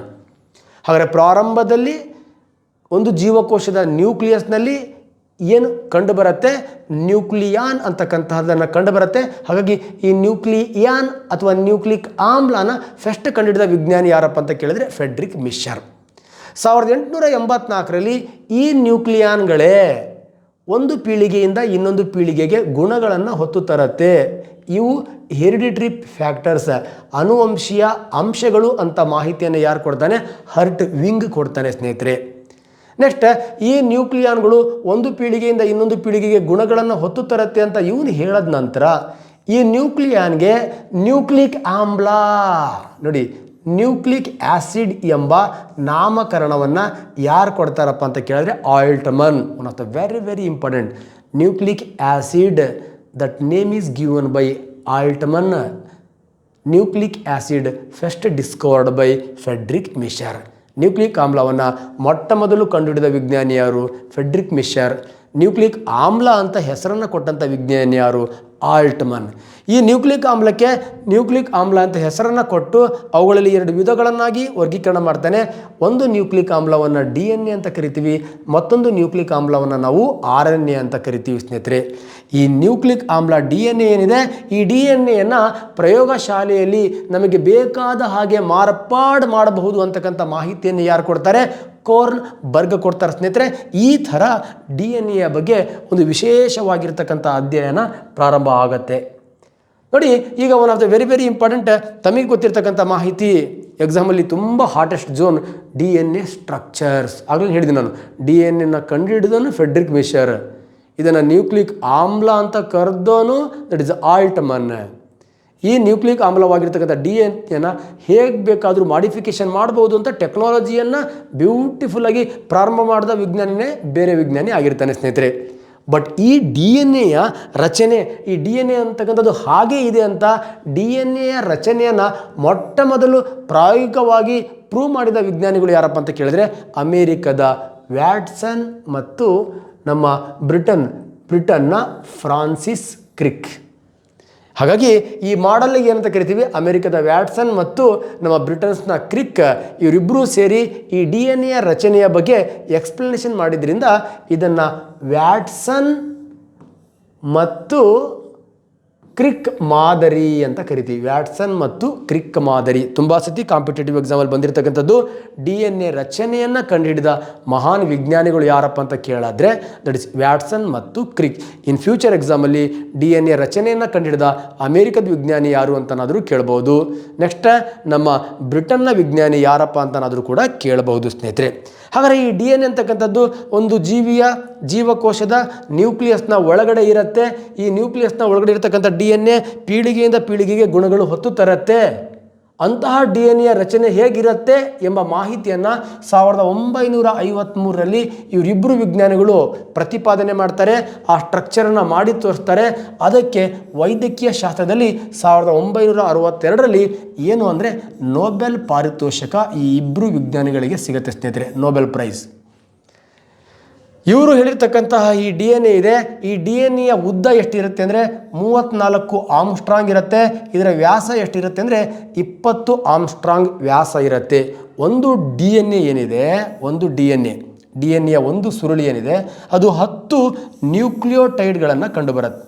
10 ನ್ಯೂಕ್ಲಿಯೋಟೈಡ್ಗಳು ಒಂದ್ರ ಪಕ್ಕ ಸೇರಿಕೊಂಡ್ರೆ ಅದು ಒಂದು DNA ಸ್ಟ್ರಕ್ಚರ್ಸ್ ಆಗುತ್ತೆ ಸ್ನೇಹಿತರೆ. ಈ DNAಯಲ್ಲಿ ನ್ಯೂಕ್ಲಿಯೋಟೈಡ್ಗಳ ನಡುವಿನ ಅಂತರ ಎಷ್ಟಿರುತ್ತೆ ಅಂದರೆ, 2 ನ್ಯೂಕ್ಲಿಯೋಟೈಡ್ಗಳ ನಡುವಿನ ಅಂತರ ಎಷ್ಟಿರುತ್ತೆ ಅಂತ ಕೇಳಿದ್ರೆ 3.4 ಆಮ್ಸ್ಟ್ರಾಂಗ್. ಈಗ ನಿಮಗೆ ಕನ್ಫ್ಯೂಸ್ ಆಗಿರ್ತಕ್ಕಂಥದ್ದು DNA ಯಾವುದರಿಂದ ಆಗಿದೆ ಅಂತ ಕೇಳಿದ್ರೆ ನ್ಯೂಕ್ಲಿಯೋಟೈಡ್ಗಳಿಂದ ಆಗಿದೆ ಅಂತ ಹೇಳಿದ್ದೀನಿ. ನ್ಯೂಕ್ಲಿಯೋಟೈಡ್ ಅಂದರೆ ಏನು ಅಂತಕ್ಕಂಥದ್ದು ನಿಮಗೆ ಅರ್ಥ ಆಯಿತು ಅಂದರೆ DNA ಹೇಗೆ ಆಗತ್ತೆ ಅನ್ನೋದನ್ನು ಈಸಿಯಾಗಿ ನೀವೇ ಒಂದು ಬ್ಯೂಟಿಫುಲ್ ಆಗಿರ್ತಕ್ಕಂತಹ ಪರಿಕಲ್ಪನೆಯನ್ನು ಮಾಡ್ಕೊಳ್ತೀರಾ ಸ್ನೇಹಿತರೆ. ದಿಸ್ ಈಸ್ ನ್ಯೂಕ್ಲಿಯೋಟೈಡ್ನ ರಚನೆ. ನೋಡಿ, ಇದು ನ್ಯೂಕ್ಲಿಯೋಟೈಡ್ನ ರಚನೆ. ಇಂತಹ ನ್ಯೂಕ್ಲಿಯೋಟೈಡ್ಗಳು ಒಂದ್ರ ಪಕ್ಕ ಕೂತು ಒಂದು ಸರಪಳಿ ನಿರ್ಮಾಣ ಆಗುತ್ತೆ. ಅದನ್ನು ಪಾಲಿ ನ್ಯೂಕ್ಲಿಯೋಟೈಡ್ ಅಂತ ಕರಿತೀವಿ. ಈ ಪಾಲಿ ನ್ಯೂಕ್ಲಿಯೋಟೈಡ್ ಸರಪಳಿಯನ್ನೇ ನಾವೇನಂತ ಕರಿತೀವಿ? DNA ಅಂತ ಕರಿತೀವಿ. ಹಾಗಾದರೆ DNA ಅನೇಕ ನ್ಯೂಕ್ಲಿಯೋಟೈಡ್ಗಳಿದೆ ಅಂದರೆ ನಾವು ಒಂದು ನ್ಯೂಕ್ಲಿಯೋಟೈಡನ್ನು ಪಕ್ಕ ಅರ್ಥ ಮಾಡಿಕೊಂಡ್ರೆ ಸಾಕು, ನಮಗೆ ಈ DNA ರಚನೆ ಹೇಗಾಗುತ್ತೆ ಅನ್ನೋದು ಈಸಿಯಾಗಿ ಗೊತ್ತಾಗ್ಬಿಡುತ್ತೆ ಸ್ನೇಹಿತರೆ. ನೋಡಿ, ನ್ಯೂಕ್ಲಿಯೋಟೈಡ್ ಅಂದರೆ ನೋಡಿ, ಒಂದು ಫಾಸ್ಫೇಟ್ ಗ್ರೂಪ್ ಇರುತ್ತೆ. ಆ ಫಾಸ್ಫೇಟ್ ಗ್ರೂಪ್ ಪಕ್ಕ ಒಂದು ಶುಗರ್ ಗ್ರೂಪ್ ಇರುತ್ತೆ, ಸಕ್ಕರೆ ಗ್ರೂಪ್ ಇರುತ್ತೆ. ಇನ್ನೊಂದು ನೈಟ್ರೋಜನ್ ಕ್ಷಾರ, 3 ಗ್ರೂಪ್ ಇರುತ್ತೆ. ಒಂದು ಫಾಸ್ಫೇಟ್ ಗುಂಪಿರುತ್ತೆ, ಇನ್ನೊಂದು ಶುಗರ್ ರೈಬೋಸ್ ಶುಗರ್ದ ಗ್ರೂಪ್ ಇರುತ್ತೆ, ಇನ್ನೊಂದು ನೈಟ್ರೋಜನ್ ಬೇಸ್ ಇರುತ್ತೆ. ಈ ಫಾಸ್ಫೇಟ್ ಗ್ರೂಪ್ ಏನಿದೆ, ಈ ಫಾಸ್ಫೇಟ್ ಗ್ರೂಪ್ ಈ ಶುಗರ್ ಗ್ರೂಪಿಗೆ ಏನಾಗುತ್ತೆ? ಅಟ್ಯಾಚ್ ಆಗುತ್ತೆ. ಈ ಫಾಸ್ಫೇಟ್ ಗ್ರೂಪ್ ಶುಗರ್ ಗ್ರೂಪಿಗೆ ಅಟ್ಯಾಚ್ ಆಗ್ತಕ್ಕಂಥ ಬಾಂಡಿಗೆ ನಾವೇನಂತ ಕರಿತೀವಿ? ಫಾಸ್ಫೋಡಯಾಸ್ಟರ್ ಬಾಂಡ್ ಅಂತ ಕರಿತೀವಿ. ಫಾಸ್ಫೋಡಯಾಸ್ಟರ್ ಬಾಂಡಿಂದ ಈ ಫಾಸ್ಫೇಟ್ ಗ್ರೂಪ್ ಏನಾಗಿರುತ್ತೆ? ಶುಗರ್ ಗ್ರೂಪಿಗೆ ಅಟ್ಯಾಚ್ ಆಗಿರುತ್ತೆ. ನೆಕ್ಸ್ಟ್ ಈ ಶುಗರ್ ಗ್ರೂಪು ಈ ನೈಟ್ರೋಜನ್ ಬೇಸ್, ಈ ನೈಟ್ರೋಜನ್ ಕ್ಷಾರದ ಗ್ರೂಪ್ ಇದೆಯಲ್ವಾ, ಅದಕ್ಕೆ ಬಾಂಡಿಂಗ್ ಆಗಿರುತ್ತೆ. ಆ ಬಾಂಡಿಗೆ ನಾವೇನಂತ ಕರಿತೀವಿ? ಗ್ಲೈಕೋಸೈಡಿಕ್ ಬಾಂಡ್ ಅಂತ ಕರಿತೀವಿ. ಗ್ಲೈಕೋಸೈಡಿಕ್ ಬಾಂಡ್. ಓಕೆ ಸ್ನೇಹಿತರೆ, ನೋಡಿ ಇಲ್ಲಿ ಫಾಸ್ಫೇಟ್ ಇದೆ. ಈ ಫಾಸ್ಫೇಟ್ ದಟ್ ಇಸ್ ಫಾಸ್ಫೋಡಯಾಸ್ಟರ್ ಬಾಂಡಿಂದ ಸಕ್ಕರೆ ಗುಂಪಿಗೆ ಅಟ್ಯಾಚ್ ಆಗಿರುತ್ತೆ. ಸಕ್ಕರೆ ಗುಂಪು ದಟ್ ಈಸ್ ಗ್ಲೈಕೋಸೈಡಿಕ್ ಬಾಂಡಿಂದ ನೈಟ್ರೋಜನ್ ಬೇಸಿಗೆ ಅಟ್ಯಾಚ್ ಆಗಿರುತ್ತೆ. Nitrogen base, glycosidic bond, next ribose sugar, phosphodiester bond and phosphate ribose sugar and base. ಈ 3 ರಚನೆ ಏನು ಒಂದಕ್ಕೊಂದು ಅಟ್ಯಾಚ್ಮೆಂಟ್ ಆಗಿರುತ್ತೆ. ಈ ಅಟ್ಯಾಚ್ಮೆಂಟ್ ಆಗಿರ್ತಕ್ಕಂಥ ಒಂದು ಬ್ಯೂಟಿಫುಲ್ ಪಾರ್ಟಿಗೆ ನಾವೇನಂತ ಕರಿತೀವಿ? Nucleotide are structure of nucleotide ಅಂತ ಕರಿತೀವಿ ಸ್ನೇಹಿತರೆ. ಇಲ್ಲಿ ಎಕ್ಸಾಮಲ್ಲಿ ಹೇಗೆ ಬೇಕಾದರೂ ಕ್ವಶನ್ಸ್ ಬರ್ಬೋದು. ಅಂದರೆ ಹೆಂಗೆ ಬರುತ್ತೆ ಅಂದರೆ, ಫಾಸ್ಫೇಟ್ ಗ್ರೂಪು ಈ ಕೆಳಕಂಡ ಯಾವ ಬಂಧದಿಂದ ಸಕ್ಕರೆ ಶುಗರ್ ಗ್ರೂಪಿಗೆ ಅಟ್ಯಾಚ್ ಆಗಿದೆ ಅಂತ ಕೇಳ್ಬೋದು. ಅವಾಗ ಫಾಸ್ಫೋಡಯಾಸ್ಟರ್ ಬಾಂಡ್. ಸಕ್ಕರೆ ಗುಂಪು ಆ ribose sugar or pentose sugar ಏನಿದೆ, ಈ ಪೆಂಟೋಸ್ ಶುಗರ್ ಅಂತಕ್ಕಂಥದ್ದು ನೈಟ್ರೋಜನ್ ಬೇಸಿಗೆ ಅಟ್ಯಾಚ್ ಮಾಡಿರ್ತಕ್ಕಂಥ ಬಾಂಡ್ ಯಾವುದು ಅಂತ ಕೇಳ್ಬೋದು. That is glycosidic bond. ಅಥವಾ ಒಂದು ನ್ಯೂಕ್ಲಿಯೋಟೈಡ್ ಅಂದರೆ ಈ ಕೆಳಕಂಡ ಎಷ್ಟು ಘಟಕಗಳ ಜೋಡಣೆ ಆಗಿದೆ ಅಂತ ಕೇಳ್ಬೋದು. ಅವಾಗ phosphate, next pentose sugar, so next one of the very important nitrogen base, nitrogen ಕ್ಷಾರಗಳು. ಇವು 3 ಸೇರಿ ಏನಾಗುತ್ತೆ ಅಂತ ಕೇಳಿದ್ರೆ ಒಂದು ನಮ್ಮ ಬ್ಯೂಟಿಫುಲ್ ಆಗಿರ್ತಕ್ಕಂಥ ನ್ಯೂಕ್ಲಿಯೋಟೈಡ್ ಆಗಿರುತ್ತೆ ಸ್ನೇಹಿತರೆ. ಅಂತಹ ನ್ಯೂಕ್ಲಿಯೋಟೈಡ್ಸ್, ಸಾರಿ ಇಲ್ಲೊಂದು ಪದ ಬಂತಲ್ಲ, ನ್ಯೂಕ್ಲಿಯೋಸೈಡ್ ಅಂದ್ರೇನು, ನ್ಯೂಕ್ಲಿಯೋಟೈಡ್ ಅಂದ್ರೇನು, ಆಗ್ಲಿಂದ ಹೇಳಿರೋದು ಫಾಸ್ಫೇಟ್ ಗ್ರೂಪು ಫಾಸ್ಫೋಡಯಾಸ್ಟರ್ ಬಾಂಡಿಂದ ಪೆಂಟೋಸ್ ಶುಗರ್ಗೆ ಅಟ್ಯಾಚ್ ಆಗಿರುತ್ತೆ. ನೆಕ್ಸ್ಟ್ ಗ್ಲೈಕೋಸೈಡಿಕ್ ಬಾಂಡಿಂದ ನೈಟ್ರೋಜನ್ ಬೇಸಿಗೆ ಅಟ್ಯಾಚ್ ಆಗಿರುತ್ತೆ. 1, 2, 3 ಈ 3 ರಚನೆಯನ್ನು ಹೊಂದಿರತಕ್ಕಂಥದ್ದನ್ನು ನ್ಯೂಕ್ಲಿಯೋಟೈಡ್ ಅಂತ ಕರಿತೀವಿ ಸ್ನೇಹಿತರೆ. ಹಾಗಾದರೆ ನ್ಯೂಕ್ಲಿಯೋಸೈಡ್ ಅಂದರೆ ಏನು? ಏನಿಲ್ಲ, ಫಾಸ್ಫೇಟ್ ಗ್ರೂಪ್ ಇರಲ್ಲ. ಇಲ್ಲಿ ನಮ್ಮ ಪೆಂಟೋಸ್ ಶುಗರ್ ಗ್ಲೈಕೋಸೈಡಿಕ್ ಬಾಂಡಿಂದ ನೈಟ್ರೋಜನ್ ಬೇಸಿಗೆ ಅಟ್ಯಾಚ್ ಆಗಿರ್ತಕ್ಕಂಥ ರಚನೆಗೆ ನಾವೇನಂತ ಕರಿತೀವಿ? ನ್ಯೂಕ್ಲಿಯೋಸೈಡ್ ಅಂತ ಕರಿತೀವಿ. ಈ ನ್ಯೂಕ್ಲಿಯೋಸೈಡಿಗೆ ಫಾಸ್ಫೇಟ್ ಗ್ರೂಪ್ ಅಟ್ಯಾಚ್ ಆದರೆ ನ್ಯೂಕ್ಲಿಯೋಸೈಡ್ ಹೋಗಿ ಏನಾಗಿ ಕನ್ವರ್ಟ್ ಆಗುತ್ತೆ? ನ್ಯೂಕ್ಲಿಯೋಟೈಡ್ ಆಗಿ ಬದಲಾವಣೆ ಆಗುತ್ತೆ. What the difference in between nucleoside and nucleotide? Only difference in between phosphate ಇತ್ತು ಅಂದರೆ ನ್ಯೂಕ್ಲಿಯೋಟೈಡ್, ಫಾಸ್ಫೇಟ್ ಇಲ್ಲ ಅಂದರೆ ದಟ್ ಇಸ್ ದ ನ್ಯೂಕ್ಲಿಯೋಸೈಡ್. ಇದು ಕೂಡ ಕಾಂಪಿಟೇಟಿವ್ ಎಕ್ಸಾಮಲ್ಲಿ ಬರ್ಬೋದು, ನೋಡ್ಕೊಳ್ಳಿ. ಇಂತಹ ಏನು ನ್ಯೂಕ್ಲಿಯೋಟೈಡ್ಗಳಿವೆ, ನ್ಯೂಕ್ಲಿಯೋಟೈಡ್ಗಳಿವೆ ಓಕೆ ಸ್ನೇಹಿತರೆ, ಇಂತಹ ಏನು ನ್ಯೂಕ್ಲಿಯೋಟೈಡ್ಗಳಿವೆ ಅವು ಒಂದ್ರ ಪಕ್ಕ ಒಂದು ಸೇರ್ಕೊಂಡು ಏನಾಗ್ತಾ ಇರುತ್ತೆ ಅಂದರೆ ನಿಮಗೆ ನೈಟ್ರೋಜನ್ ಅಂದರೆ DNA ಸುರುಳಿ ಆಗುತ್ತೆ. ಅದಕ್ಕೆ ಮುಂಚೆ ಸ್ವಲ್ಪ ಬೇಸ್ ಬಗ್ಗೆ ಸ್ವಲ್ಪ ಹೇಳ್ಕೊತಾ ಹೋಗ್ತೀನಿ ಸ್ನೇಹಿತರೆ.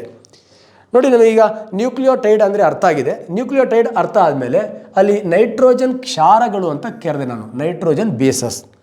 ಈ ನೈಟ್ರೋಜನ್ ಕ್ಷಾರಗಳಲ್ಲಿ 2 ಥರ ಇರುತ್ತೆ. ಒಂದು ಪ್ಯೂರಿನ್ ಇರುತ್ತೆ, ಇನ್ನೊಂದು ಪಿರಿಮಿಡಿನ್ ಅಂತ ಇರುತ್ತೆ. ಇವುಗಳಲ್ಲಿ ಯಾವುದು ಪ್ಯೂರಿನ್, ಇವುಗಳಲ್ಲಿ ಯಾವುದು ಪಿರಿಮಿಡಿನ್ ಅಂತಕ್ಕಂಥದ್ದು ಕಾಂಪಿಟೇಟಿವ್ ಎಕ್ಸಾಮಲ್ಲಿ ಬರುತ್ತೆ. ಹಾಗಾದರೆ ಇಲ್ಲಿ ಅಡಿನೈನ್ ಮತ್ತು ಗುವಾನೈನ್ ಐತಲ್ಲ, ಇದು that is the purine. Next thymine, cytosine and uracil ಇದೆಯಲ್ವಾ, ಇವು ಪಿರಮಿಡಿನ್.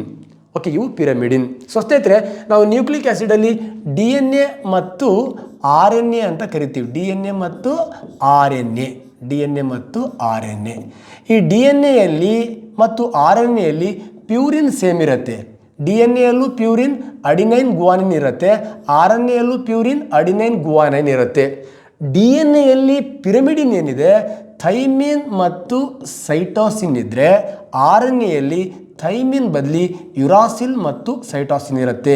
DNA ಇರ್ತಕ್ಕಂಥ ಥೈಮಿನ್ ಬದಲಿ RNAಯಲ್ಲಿ ಏನಿರುತ್ತೆ, ಯುರಾಸಿಲ್ ಇರುತ್ತೆ. ತುಂಬ ಸತಿ ಕಾಂಪಿಟೇಟಿವ್ ಎಕ್ಸಾಮಲ್ಲಿ ಕೇಳಿರ್ತಕ್ಕಂತಹ ಈ ಪಿರಮಿಡಿನ್ ಇರ್ತಕ್ಕಂತಹ ವ್ಯತ್ಯಾಸ. DNA ಯಾವ ಪಿರಮಿಡಿನ್ ಇದೆ, RNAಯಲ್ಲಿ ಯಾವ ಪಿರಮಿಡಿನ್ ಇದೆ, DNA ಇರ್ತಕ್ಕಂಥ ಈ ಪಿರಮಿಡಿನ್ ಬದಲು RNAಯಲ್ಲಿ ಯಾವ ಪಿರಮಿಡಿನ್ ಇದೆ ಅಂತ ಕಾಂಪಿಟೇಟಿವ್ ಎಕ್ಸಾಮಲ್ಲಿ ಕ್ವಶನ್ಸ್ ಬರುತ್ತೆ. ಒಂದ್ಸತಿ ನೋಡ್ಕೊಳ್ಳಿ, ಪಿರಮಿಡಿನ್ ಮತ್ತು ಪ್ಯೂರಿನ್. ನೋಡಿ ಸ್ನೇಹಿತರೆ, ಈ ಪ್ಯೂರಿನ್ ಮತ್ತು ಪಿರಮಿಡಿನ್ ಒಂದಕ್ಕೊಂದು ಏನಾಗುತ್ತೆ, ಬಾಂಡ್ ಆಗುತ್ತೆ. ಅದಕ್ಕೆ ಹೈಡ್ರೋಜನ್ ಬಾಂಡ್ ಅಂತ ಕರಿತೀವಿ. ನೆಕ್ಸ್ಟ್ ಇಲ್ಲಿ ಪಿರಮಿಡಿನ್ ಇದೆ, ಒಂದು ಪಿರಮಿಡಿನ್ ಯಾವುದು, ಅಡಿನೈನ್ ಅಂತಕ್ಕಂಥ ಪ್ಯೂರಿನ್. ಅಡಿನೈನ್ ಅಂತಕ್ಕಂಥ ಪ್ಯೂರಿನ್ ಯಾವ ಪಿರಮಿಡಿನಿಗೆ ಅಂದರೆ ಇಟ್ ಇಸ್ ಥೈಮಿನ್ ಅಂತಕ್ಕಂಥ ಪಿರಮಿಡಿನಿಗೆ ಏನಾಗುತ್ತೆ, ಬಾಂಡ್ ಆಗುತ್ತೆ. ನೆಕ್ಸ್ಟ್ ಗುವಾನೈನ್ ಅಂತಕ್ಕಂತಹ ಪ್ಯೂರಿನ್ ಯಾವ ಪಿರಮಿಡಿನಿಗೆ ಬಾಂಡ್ ಆಗುತ್ತೆ ಅಂದರೆ ಸೈಟೋಸಿನ್ಗೆ ಏನಾಗುತ್ತೆ, ಗುವಾನಿನ್ ಬಾಂಡ್ ಆಗುತ್ತೆ. ಯಾಕಪ್ಪಕ್ಕ ಮನೆ ಈ ಮದುವೆ ಆಗ್ಬೇಕಾದ್ರೆ ಎಲ್ಲರ ಥರ ಮದುವೆ ಆಗ್ತಾರಾ, ಅವ್ರು ನಮಗಾಗಲ್ಲ ಇವ್ರು ನಮಗಾಗಲ್ಲ ಅಂತ ಹೇಳ್ತಾರಲ್ಲ, ಹಾಗೆ ಇವರು ಪ್ಯೂರಿನ್ ಅನ್ನೋರು ಅಣ್ಣ ತಮ್ಮ, ಪಿರಮಿಡಿನ್ ಅನ್ನೋರು ಅಕ್ಕ ತಂಗಿಯರು. ಈ ಅಣ್ಣ ತಮ್ಮ ಇದ್ದಾರಲ್ಲ, ಯಾವ್ಯಾವ ಅಕ್ಕ ತಂಗಿಯರಿಗೆ ಮದುವೆ ಮಾಡ್ತಾರೆ ಅಂತ ಕಾಂಪಿಟೇಟಿವ್ ಎಕ್ಸಾಮಲ್ಲಿ ಕೇಳ್ತಾರೆ. ಬಾಂಡ್ ಆಗಬೇಕಾದ್ರೆ ಈ ಪ್ಯೂರಿನಲ್ಲಿ ಇರ್ತಕ್ಕಂಥ ಈ ಅಣ್ಣ ಈ ತಂಗಿ ಥೈಮಿನನ್ನು ಮದುವೆ ಆಗ್ತಾನೆ. ನೆಕ್ಸ್ಟ್ ಈ ಅಣ್ಣ ಸೈಟೋಸಿನನ್ನು ಮದುವೆ ಆಗ್ತಾನೆ. So simple, one of the very very important. Purine ಮತ್ತು ಏನು ಪಿರಮಿಡಿನ್ಗಳಿದೆಯಲ್ವಾ, ಈ ನೈಟ್ರೋಜನ್ ಬಾಂಡ್ ಆಗಬೇಕಾದ್ರೆ, ನೈಟ್ರೋಜನ್ ಕ್ಷಾರಗಳ ಬಂಧ ಆಗಬೇಕಾದ್ರೆ, ಹೈಡ್ರೋಜನ್ ಬಾಂಡ್ ಆಗಬೇಕಾದ್ರೆ ನಮ್ಮ ಅಡಿನೈನ್ ಯಾರ ಜೊತೆಗೆ ಬಂಧ ಮಾಡ್ಕೊಳ್ಳುತ್ತೆ, ನೆಕ್ಸ್ಟ್ ನಮ್ಮ ಗುವಾನೈನ್ ಯಾರ ಜೊತೆಗೆ ಬಂಧವನ್ನು ಮಾಡ್ಕೊಳ್ಳುತ್ತೆ ಅಂತದ್ದು ಕಾಂಪಿಟೇಟಿವ್ ಎಕ್ಸಾಮಲ್ಲಿ ಪ್ರಶ್ನೆಗಳು ಕೇಳ್ತಾನೆ. ಒಂದು ಸತಿ ನೋಡ್ಕೊಳ್ಳಿ ಸ್ನೇಹಿತರೆ. ಸೊ ಸ್ನೇಹಿತರೆ, one of the very very important ನ್ಯೂಕ್ಲಿಯೋಟೈಡ್ಗಳಂತ ಹೇಳಿದ್ದೀನಿ. ಒಂದು phosphodiester bond, next pentose sugar and nitrogen base, adenine ಮತ್ತು ಗುವಾನೈನ್, ಸೈಟೋಸಿನ್ ಮತ್ತು ಥೈಮಿನ್. ಕ್ಲಿಯರ್, ನಿಮಗೆಲ್ಲ ಗೊತ್ತಿದೆ ಇದು ಆಲ್ರೆಡಿ. ಅದರ ಬಗ್ಗೆ ಈ ಕ್ಷಾರಗಳು ಪ್ಯೂರಿನ್ ಮತ್ತು ಪಿರಮಿಡಿನ್ ಕ್ಷಾರಗಳು ಒಂದಕ್ಕೊಂದು ಏನಾಗಿರುತ್ತೆ, ಬಾಂಡ್ ಆಗಿರುತ್ತೆ ಅಂತ. ಓಕೆ, ಇಲ್ಲಿ ನಾವು ಥೈಮಿನ್ ಬದಲಿ ಇದು RNA ಆಗಿರೋದ್ರಿಂದ ಇಲ್ಲಿ ನಾವು ಯುರಾಸಿಲನ್ನು ಹಾಕ್ಕೊಂಡಿದ್ದೀವಿ. ಸೊ ಸಿಂಪಲ್, ಏನು DNA ಇದೆ, ಆ DNA ಅಂತಕ್ಕಂಥದ್ದು ಇಂತಹ ನ್ಯೂಕ್ಲಿಯೋಟೈಡ್ಗಳಿದೆಯಲ್ವಾ, ಇಂತಹ 10 ನ್ಯೂಕ್ಲಿಯೋಟೈಡ್ಗಳಿಂದ ಒಂದು DNA ಸುರುಳಿ ಆಗೋದ್ರಿಂದ ಈ DNA ಸುರುಳಿಗಳು ನೋಡಿ, DNA ನ್ಯೂಕ್ಲಿಯೋಟೈಡ್ ಎಂಬ ಪಾಲಿಮರ್ಗಳಿಂದ ಆಗಿದೆ ಅಂತ ಹೇಳ್ತೀವಿ. ಪಾಲಿಮರ್ ಅಂದ್ರೇನು, ಒಂದಕ್ಕಿಂತ ಹೆಚ್ಚು ಅಣುಗಳನ್ನು ನಾವು ಪಾಲಿಮರ್ ಅಂತ ಕರಿತೀವಿ. ಇಂಥ 10 ನ್ಯೂಕ್ಲಿಯೋಟೈಡ್ಗಳು ಸೇರಿ ಒಂದು DNA ಸುರುಳಿ ಆಗಿರೋದ್ರಿಂದ ಈ DNA ನಾವು ನ್ಯೂಕ್ಲಿಯೋಟೈಡ್ಗಳ ಪಾಲಿಮರ್ಗಳಿಂದ ಆಗಿರತಕ್ಕಂತಹ ಸುರುಳಿ ಅಂತ ಕರಿತೀವಿ. ಈ ನ್ಯೂಕ್ಲಿಯೋಟೈಡ್ಗಳಲ್ಲಿ ಫಾಸ್ಫೇಟ್ ಇರುತ್ತೆ, ಶುಗರ್ ಇರುತ್ತೆ ಅಂಡ್ ನೈಟ್ರೋಜನ್ ಬೇಸ್ ಇರುತ್ತೆ ಸ್ನೇಹಿತರೆ. ನೋಡಿ, ಇದ್ರ ಮೇಲೆ ಕಾಂಪಿಟೇಟಿವ್ ಎಕ್ಸಾಮಲ್ಲಿ ಒಂದು ಬ್ಯೂಟಿಫುಲ್ ಆಗಿರ್ತಕ್ಕಂಥ ಪ್ರಶ್ನೆ ಕೇಳಿದ್ದಾನೆ. ಸೊ ಏನು ಕೇಳಿದ್ದಾನೆ, ಇದರ ರಾಶಿಯ ಆಧಾರದ ಮೇಲೆ ಪ್ರಶ್ನೆ ನೋಡಿ. ಒಂದು DNA ಅಣುವಿನಲ್ಲಿ ಸೈಟೋಸಿನ್ನ ಪ್ರತಿಶತ ಎಷ್ಟಿದೆ, 18 ಇದೆ. ಸೈಟೋಸಿನ್ನ ಪ್ರತಿಶತ ಎಷ್ಟಿದೆ, 18 ಇದೆ. ಆದರೆ ಅಡಿನೈನ್ನ ಪ್ರತಿಶತ ಎಷ್ಟು ಅಂತ ಕೇಳ್ತಾನೆ ಅವನು. ಅಡಿನೈನ್ನ ಪ್ರತಿಶತ ಎಷ್ಟು ಅಂತ. ನಮಗೆಲ್ಲ ಪ್ಯೂರಿನ್ ಗೊತ್ತಿದೆ. ಈಗ ದಟ್ ಈಸ್ ಪ್ಯೂರಿನ್ ಇದೆ. ನೆಕ್ಸ್ಟ್ ಇದಷ್ಟೇ, ಇದಕ್ಕೆ ಸಮನಾಗಿರ್ತಕ್ಕಂತಹ ರಾಶಿಯನ್ನು ಯಾವುದು ಹೊಂದಿರುತ್ತೆ, ಥೈಮಿನ್ ಹೊಂದಿರುತ್ತೆ, ಚಾರ್ಗಾಫ್ ನಿಯಮ.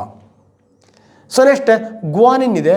ಈ ಗುವಾನಿನ್ ರಾಶಿಯನ್ನು ಯಾವುದು ಹೊಂದಿರುತ್ತೆ, ಸೈಟೋಸಿನ್ ಹೊಂದಿರುತ್ತೆ.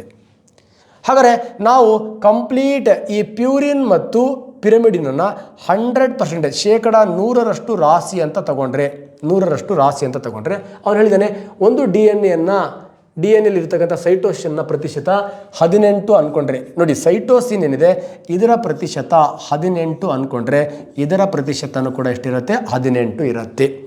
ಹಾಗಾದರೆ 18 + 18 ಎಷ್ಟಾಗತ್ತೆ, 36 ಆಗತ್ತೆ. ಅವನು ಯಾವುದ್ರದ್ದು ಕೇಳಿದಾನೆ, ಈಗ ಅಡಿನೈನ್ನ ಪ್ರತಿಶತ ಅಂತ ಹೇಳಿದ್ದಾನೆ.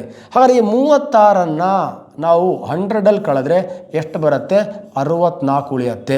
ಹಾಗಾದರೆ 64ರಲ್ಲಿ ಇವೆರಡಕ್ಕೂ ಹಂಚಿ ದಟ್ ಈಸ್ 32. ಹಾಗಾಗಿ 19% ಎಷ್ಟಿರುತ್ತೆ ಅಂತ ಕೇಳಿದ್ರೆ 32 ಇರುತ್ತೆ. 32 ಆಪ್ಷನಲ್ಲಿ ಇತ್ತು ಅಂದರೆ that is right. B is right answer. KSL ಕೇಳಿದ್ದಾನೆ, PSL ಕೇಳಿದ್ದಾನೆ, PSL ಕೇಳಿದ್ದಾನೆ, PSL 8 ಸತಿ ಕೇಳಿದ್ದಾನೆ. ನಿಮಗೆ ಇಂಪಾರ್ಟೆಂಟ್ ಪ್ಯೂರಿನ್ ಯಾವುದು, ಪಿರಿಮಿಡಿನ್ ಯಾವುದು, ನೆಕ್ಸ್ಟ್ ಯಾವ ಪ್ಯೂರಿನ್ ಯಾವ ಪಿರಮಿಡಿನ್ಗೆ ಈಕ್ವಲ್ ಇರುತ್ತೆ, ಯಾವ ಪ್ಯೂರಿನ್ ಯಾವ ಪಿರಮಿಡಿನ್ಗೆ ಈಕ್ವಲ್ ಇರುತ್ತೆ.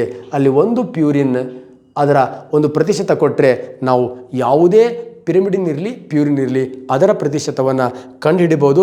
ಇಂತಹ ಒಂದು ನಿಯಮವನ್ನು ಏನಂತ ಕರೀತಾರೆ? ಚಾರ್ಗಾಫ್ ನಿಯಮ ಅಂತ ಕರಿತೀವಿ. ಚಾರ್ಗಾಫ್ನ ನಿಯಮದ ಆಧಾರದ ಮೇಲೆ ಪ್ಯೂರಿನ್ ಮತ್ತು ಪಿರಮಿಡಿನ್ಗಳಲ್ಲಿರ್ತಕ್ಕಂಥ ಆ ಕ್ಷಾರಗಳ ಪ್ರತಿಶತವನ್ನು ನಾವು ತುಂಬ ಈಸಿಯಾಗಿ ಕಂಡುಹಿಡಬಹುದು ಸ್ನೇಹಿತರೆ. ಹಾಗಾದರೆ ನ್ಯೂಕ್ಲಿಯೋಸೈಡ್ ಅಂದರೆ ಗೊತ್ತಾಗಿದೆ, ನ್ಯೂಕ್ಲಿಯೋಟೈಡ್ ಅಂದರೆ ಗೊತ್ತಾಗಿದೆ. ಇಂತಹ ನ್ಯೂಕ್ಲಿಯೋಸೈಡ್ ಮತ್ತು ನ್ಯೂಕ್ಲಿಯೋಟೈಡ್ಗಳು ಒಂದ್ರ ಪಕ್ಕ ಒಂದು ಬಾಂಡಿಂಗ್ ಮಾಡ್ಕೊಂಡು ಒಂದು ಚೈನ್ ರೆಡಿ ಆಗುತ್ತೆ. ಆ ಚೈನನ್ನು ಪಾಲಿನ್ಯೂಕ್ಲಿಯೋಟೈಡ್ ಚೈನ್ ಅಂತ ಕರಿತೀವಿ. ಈ ಚೈನನ್ನೇ ನಾವೇನಂತ ಕರಿತೀವಿ? DNA ಸುರುಳಿ ಅಂತ ಕರಿತೀವಿ. ಈ DNA ಸುರುಳಿ ಅಂತಕ್ಕಂಥದ್ದು ಏನು ಮಾಡುತ್ತೆ ಅಂದರೆ, ಒಂದು ನ್ಯೂಕ್ಲಿಯಸ್ ಪ್ರೌಢಾವಸ್ಥೆಗೆ ಬಂದಾಗ ತನ್ನ ಪ್ರೋಫೇಸ್ ಹಂತದಲ್ಲಿ ಮುಂದಿನ ಪೀಳಿಗೆಗೆ ಗುಣಗಳನ್ನು ವರ್ಗಾವಣೆ ಮಾಡಲಿಕ್ಕೆ ತನ್ನನ್ನೇ ತಾನು ರೆಡಿ ಮಾಡ್ಕೊಳ್ಳುತ್ತೆ. ತನ್ನನ್ನೇ ತಾನು ರೆಡಿ ಮಾಡ್ಕೊಳ್ಬೇಕಾದ್ರೆ ಒಂದು DNA ಸುರುಳಿ ತನ್ನನ್ನೇ ಹೋಲುವ ಮತ್ತೊಂದು DNA ಸುರುಳಿಯನ್ನು ಏನು ಮಾಡ್ಕೊಳ್ಳುತ್ತೆ? ರೆಡಿ ಮಾಡ್ಕೊಳ್ಳುತ್ತೆ. ಈ ರೆಡಿ ಮಾಡ್ಕೊಳ್ತಕ್ಕಂಥ ವಿಧಾನಕ್ಕೆ ನಾವೇನಂತ ಕರಿತೀವಿ? DNA ಸ್ವಪ್ರತಿಕರಣ, DNA ರೆಪ್ಲಿಕೇಶನ್ಸ್ ಅಂತ ಕರಿತೀವಿ ಸ್ನೇಹಿತರೆ. ನೋಡಿ, one of the very very important. ಒಂದು DNA ತನ್ನನ್ನೇ ಹೋಲುವ ಮತ್ತೊಂದು DNA ಸುರುಳಿಯನ್ನು ರೆಡಿ ಮಾಡ್ಕೊಳ್ಳುತ್ತೆ. ರೆಡಿ ಮಾಡ್ಕೊಂಡಾಗ ಒಂದು DNA ಅಲ್ಲಿ ಉಳಿಯುತ್ತೆ. ಇನ್ನೊಂದು DNA ದಟ್ ಈಸ್ ಅದೇ ಗುಣಗಳನ್ನು ಹೊಂದಿರತಕ್ಕಂಥ ಮತ್ತೊಂದು DNA ಮುಂದಿನ ಪೀಳಿಗೆಗೆ ಏನಾಗುತ್ತೆ ಅಂದರೆ ವರ್ಗಾವಣೆ ಆಗತ್ತೆ ಸ್ನೇಹಿತರೆ. ಹಾಗಾದರೆ DNA ಏನು ಜೀವಿಗಳಲ್ಲಿ ಪೀಳಿಗೆಯಿಂದ ಪೀಳಿಗೆಗೆ ಗುಣಗಳನ್ನು ಹೊತ್ತು ತರಲಿಕ್ಕೆ ಅಥವಾ ಗುಣಗಳನ್ನು ವರ್ಗಾವಣೆ ಮಾಡಲಿಕ್ಕೆ ತನ್ನನ್ನೇ ತಾನು ನಕಲನ್ನು ಮಾಡ್ಕೊಳ್ಳುತ್ತೆ. ಅದಕ್ಕೆ ನಾವು DNA ಸ್ವಪ್ರತೀಕರಣ ಆರ್ DNA ರೆಪ್ಲಿಕೇಶನ್ಸ್ ಅಂತ ಕರಿತೀವಿ ಸ್ನೇಹಿತರೆ. ನೋಡಿ, ಒಂದು ಜೀವಕೋಶದಲ್ಲಿರ್ತಕ್ಕಂಥ ನ್ಯೂಕ್ಲಿಯಸ್ ತನ್ನನ್ನೇ ತಾನು ಸ್ವಪ್ರತೀಕರಣ ಮಾಡ್ಕೊಳ್ಬೋದು, ಅಥವಾ DNA RNAನ ಉತ್ಪತ್ತಿ ಮಾಡ್ಬೋದು, ಅಥವಾ RNA ಪ್ರೋಟೀನನ್ನು ಉತ್ಪತ್ತಿ ಮಾಡ್ಬೋದು. ಇವೆಲ್ಲ ಮಾಹಿತಿಯನ್ನು ಬ್ಯೂಟಿಫುಲ್ ಆಗಿರ್ತಕ್ಕಂಥ ಫ್ರಾನ್ಸಿಸ್ ಕ್ರಿಕ್ ಎಕ್ಸ್ಪ್ಲನೇಷನ್ ಮಾಡ್ತಾನೆ ಸ್ನೇಹಿತರೆ. ಇವೆಲ್ಲ ಮಾಹಿತಿಯನ್ನು ಈ ಫ್ರಾನ್ಸಿಸ್ ಕ್ರಿಕ್ ಯಾವ ತತ್ವದಲ್ಲಿ ಎಕ್ಸ್ಪ್ಲನೇಷನ್ ಮಾಡ್ತಾನೆ ಅಂದರೆ, ಅಣು ಜೀವಶಾಸ್ತ್ರ ಕೇಂದ್ರದ ತತ್ವ ಎಂಬ ಮಾಹಿತಿ ಅಡಿಯಲ್ಲಿ ಈ ಫ್ರಾನ್ಸಿಸ್ ಕ್ರಿಕ್ ಅಂತಕ್ಕಂಥವನು ರೆಪ್ಲಿಕೇಶನ್ ಅಂದ್ರೆ ಏನು, ಟ್ರಾನ್ಸ್ಕ್ರಿಪ್ಷನ್ ಅಂದ್ರೆ ಏನು, ಟ್ರಾನ್ಸ್ಲೇಷನ್ ಅಂದ್ರೆ ಏನು, ಇವೆಲ್ಲ ಮಾಹಿತಿಯನ್ನು ನಾನು ಅಣು ಜೀವಶಾಸ್ತ್ರ ಕೇಂದ್ರದ ತತ್ವದಲ್ಲಿ ಏನು ಮಾಡ್ತಾನೆ? ಎಕ್ಸ್ಪ್ಲನೇಷನ್ ಮಾಡ್ತಾನೆ. ಆ ರೆಪ್ಲಿಕೇಶನ್ ಅಂದ್ರೆ ಏನು ಆಲ್ರೆಡಿ ಹೇಳಿದ್ದೀನಿ ನಾನು. ಒಂದು DNA ಅಂದರೆ ಒಂದು ಜೀವಕೋಶ ಪ್ರೌಢಾವಸ್ಥೆಗೆ ಬಂದಾಗ ತನ್ನಲ್ಲಿರ್ತಕ್ಕಂಥ ಗುಣಗಳನ್ನು ಮುಂದಿನ ಪೀಳಿಗೆಗೆ ವರ್ಗಾವಣೆ ಮಾಡಲಿಕ್ಕೆ ಅಲ್ಲೇನು DNA ಇದೆ ಅಂತಹದೇ ಮತ್ತೊಂದು DNA ಏನು ಮಾಡುತ್ತೆ? ರೆಡಿ ಮಾಡ್ಕೊಳ್ಳುತ್ತೆ. ಒಂದು DNA ಏನು ಮಾಡುತ್ತೆ? ತನ್ನನ್ನೇ ಹೋಲುವ ಮತ್ತೊಂದು DNA ಏನು ಮಾಡ್ಕೊಳ್ಳುತ್ತೆ? ರೆಡಿ ಮಾಡ್ಕೊಳ್ಳುತ್ತೆ.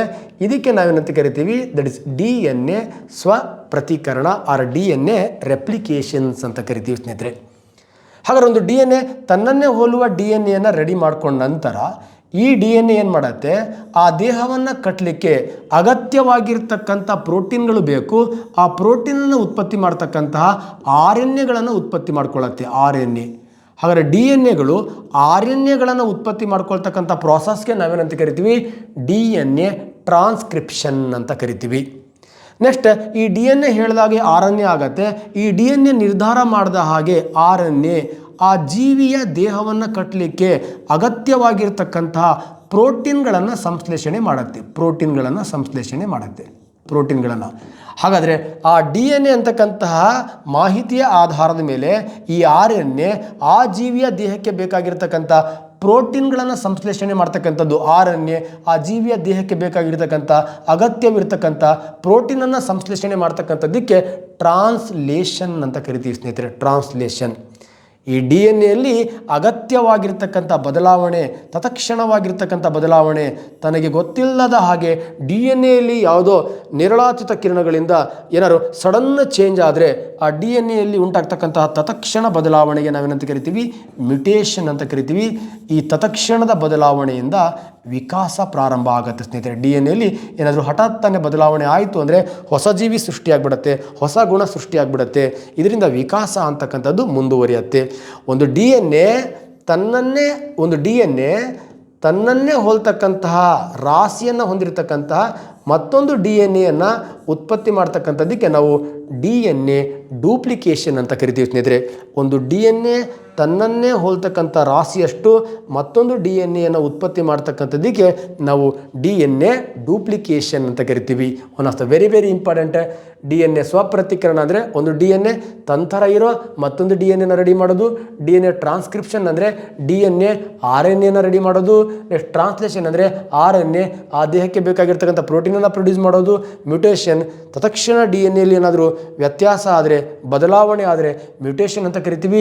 ಡೂಪ್ಲಿಕೇಶನ್ ಅಂದರೆ ತನ್ನಷ್ಟೇ ರಾಶಿಯ ಆ DNA ಉತ್ಪತ್ತಿ ಮಾಡ್ಕೊಳ್ತಕ್ಕಂಥದ್ದಕ್ಕೆ ನಾವೇನಂತ ಕರಿತೀವಿ DNA ಡೂಪ್ಲಿಕೇಶನ್ ಅಂತ ಕರಿತೀವಿ ಸ್ನೇಹಿತರೆ. ಸೊ ನೆಕ್ಸ್ಟ್ ಈ DNA ತಗೊಂಡು ನಾವು ಏನೇನು ಹೊಸ ಪ್ರಯೋಗಗಳನ್ನು ಮಾಡ್ತಾ ಹೋದ್ವಿ. ಸೊ ಅದು ಎಲ್ಲಿ ಸಿಗುತ್ತೆ ನಮಗೆ ಅಂದರೆ ಬಯೋಟೆಕ್ನಾಲಜಿಯಲ್ಲಿ ಸಿಗುತ್ತೆ.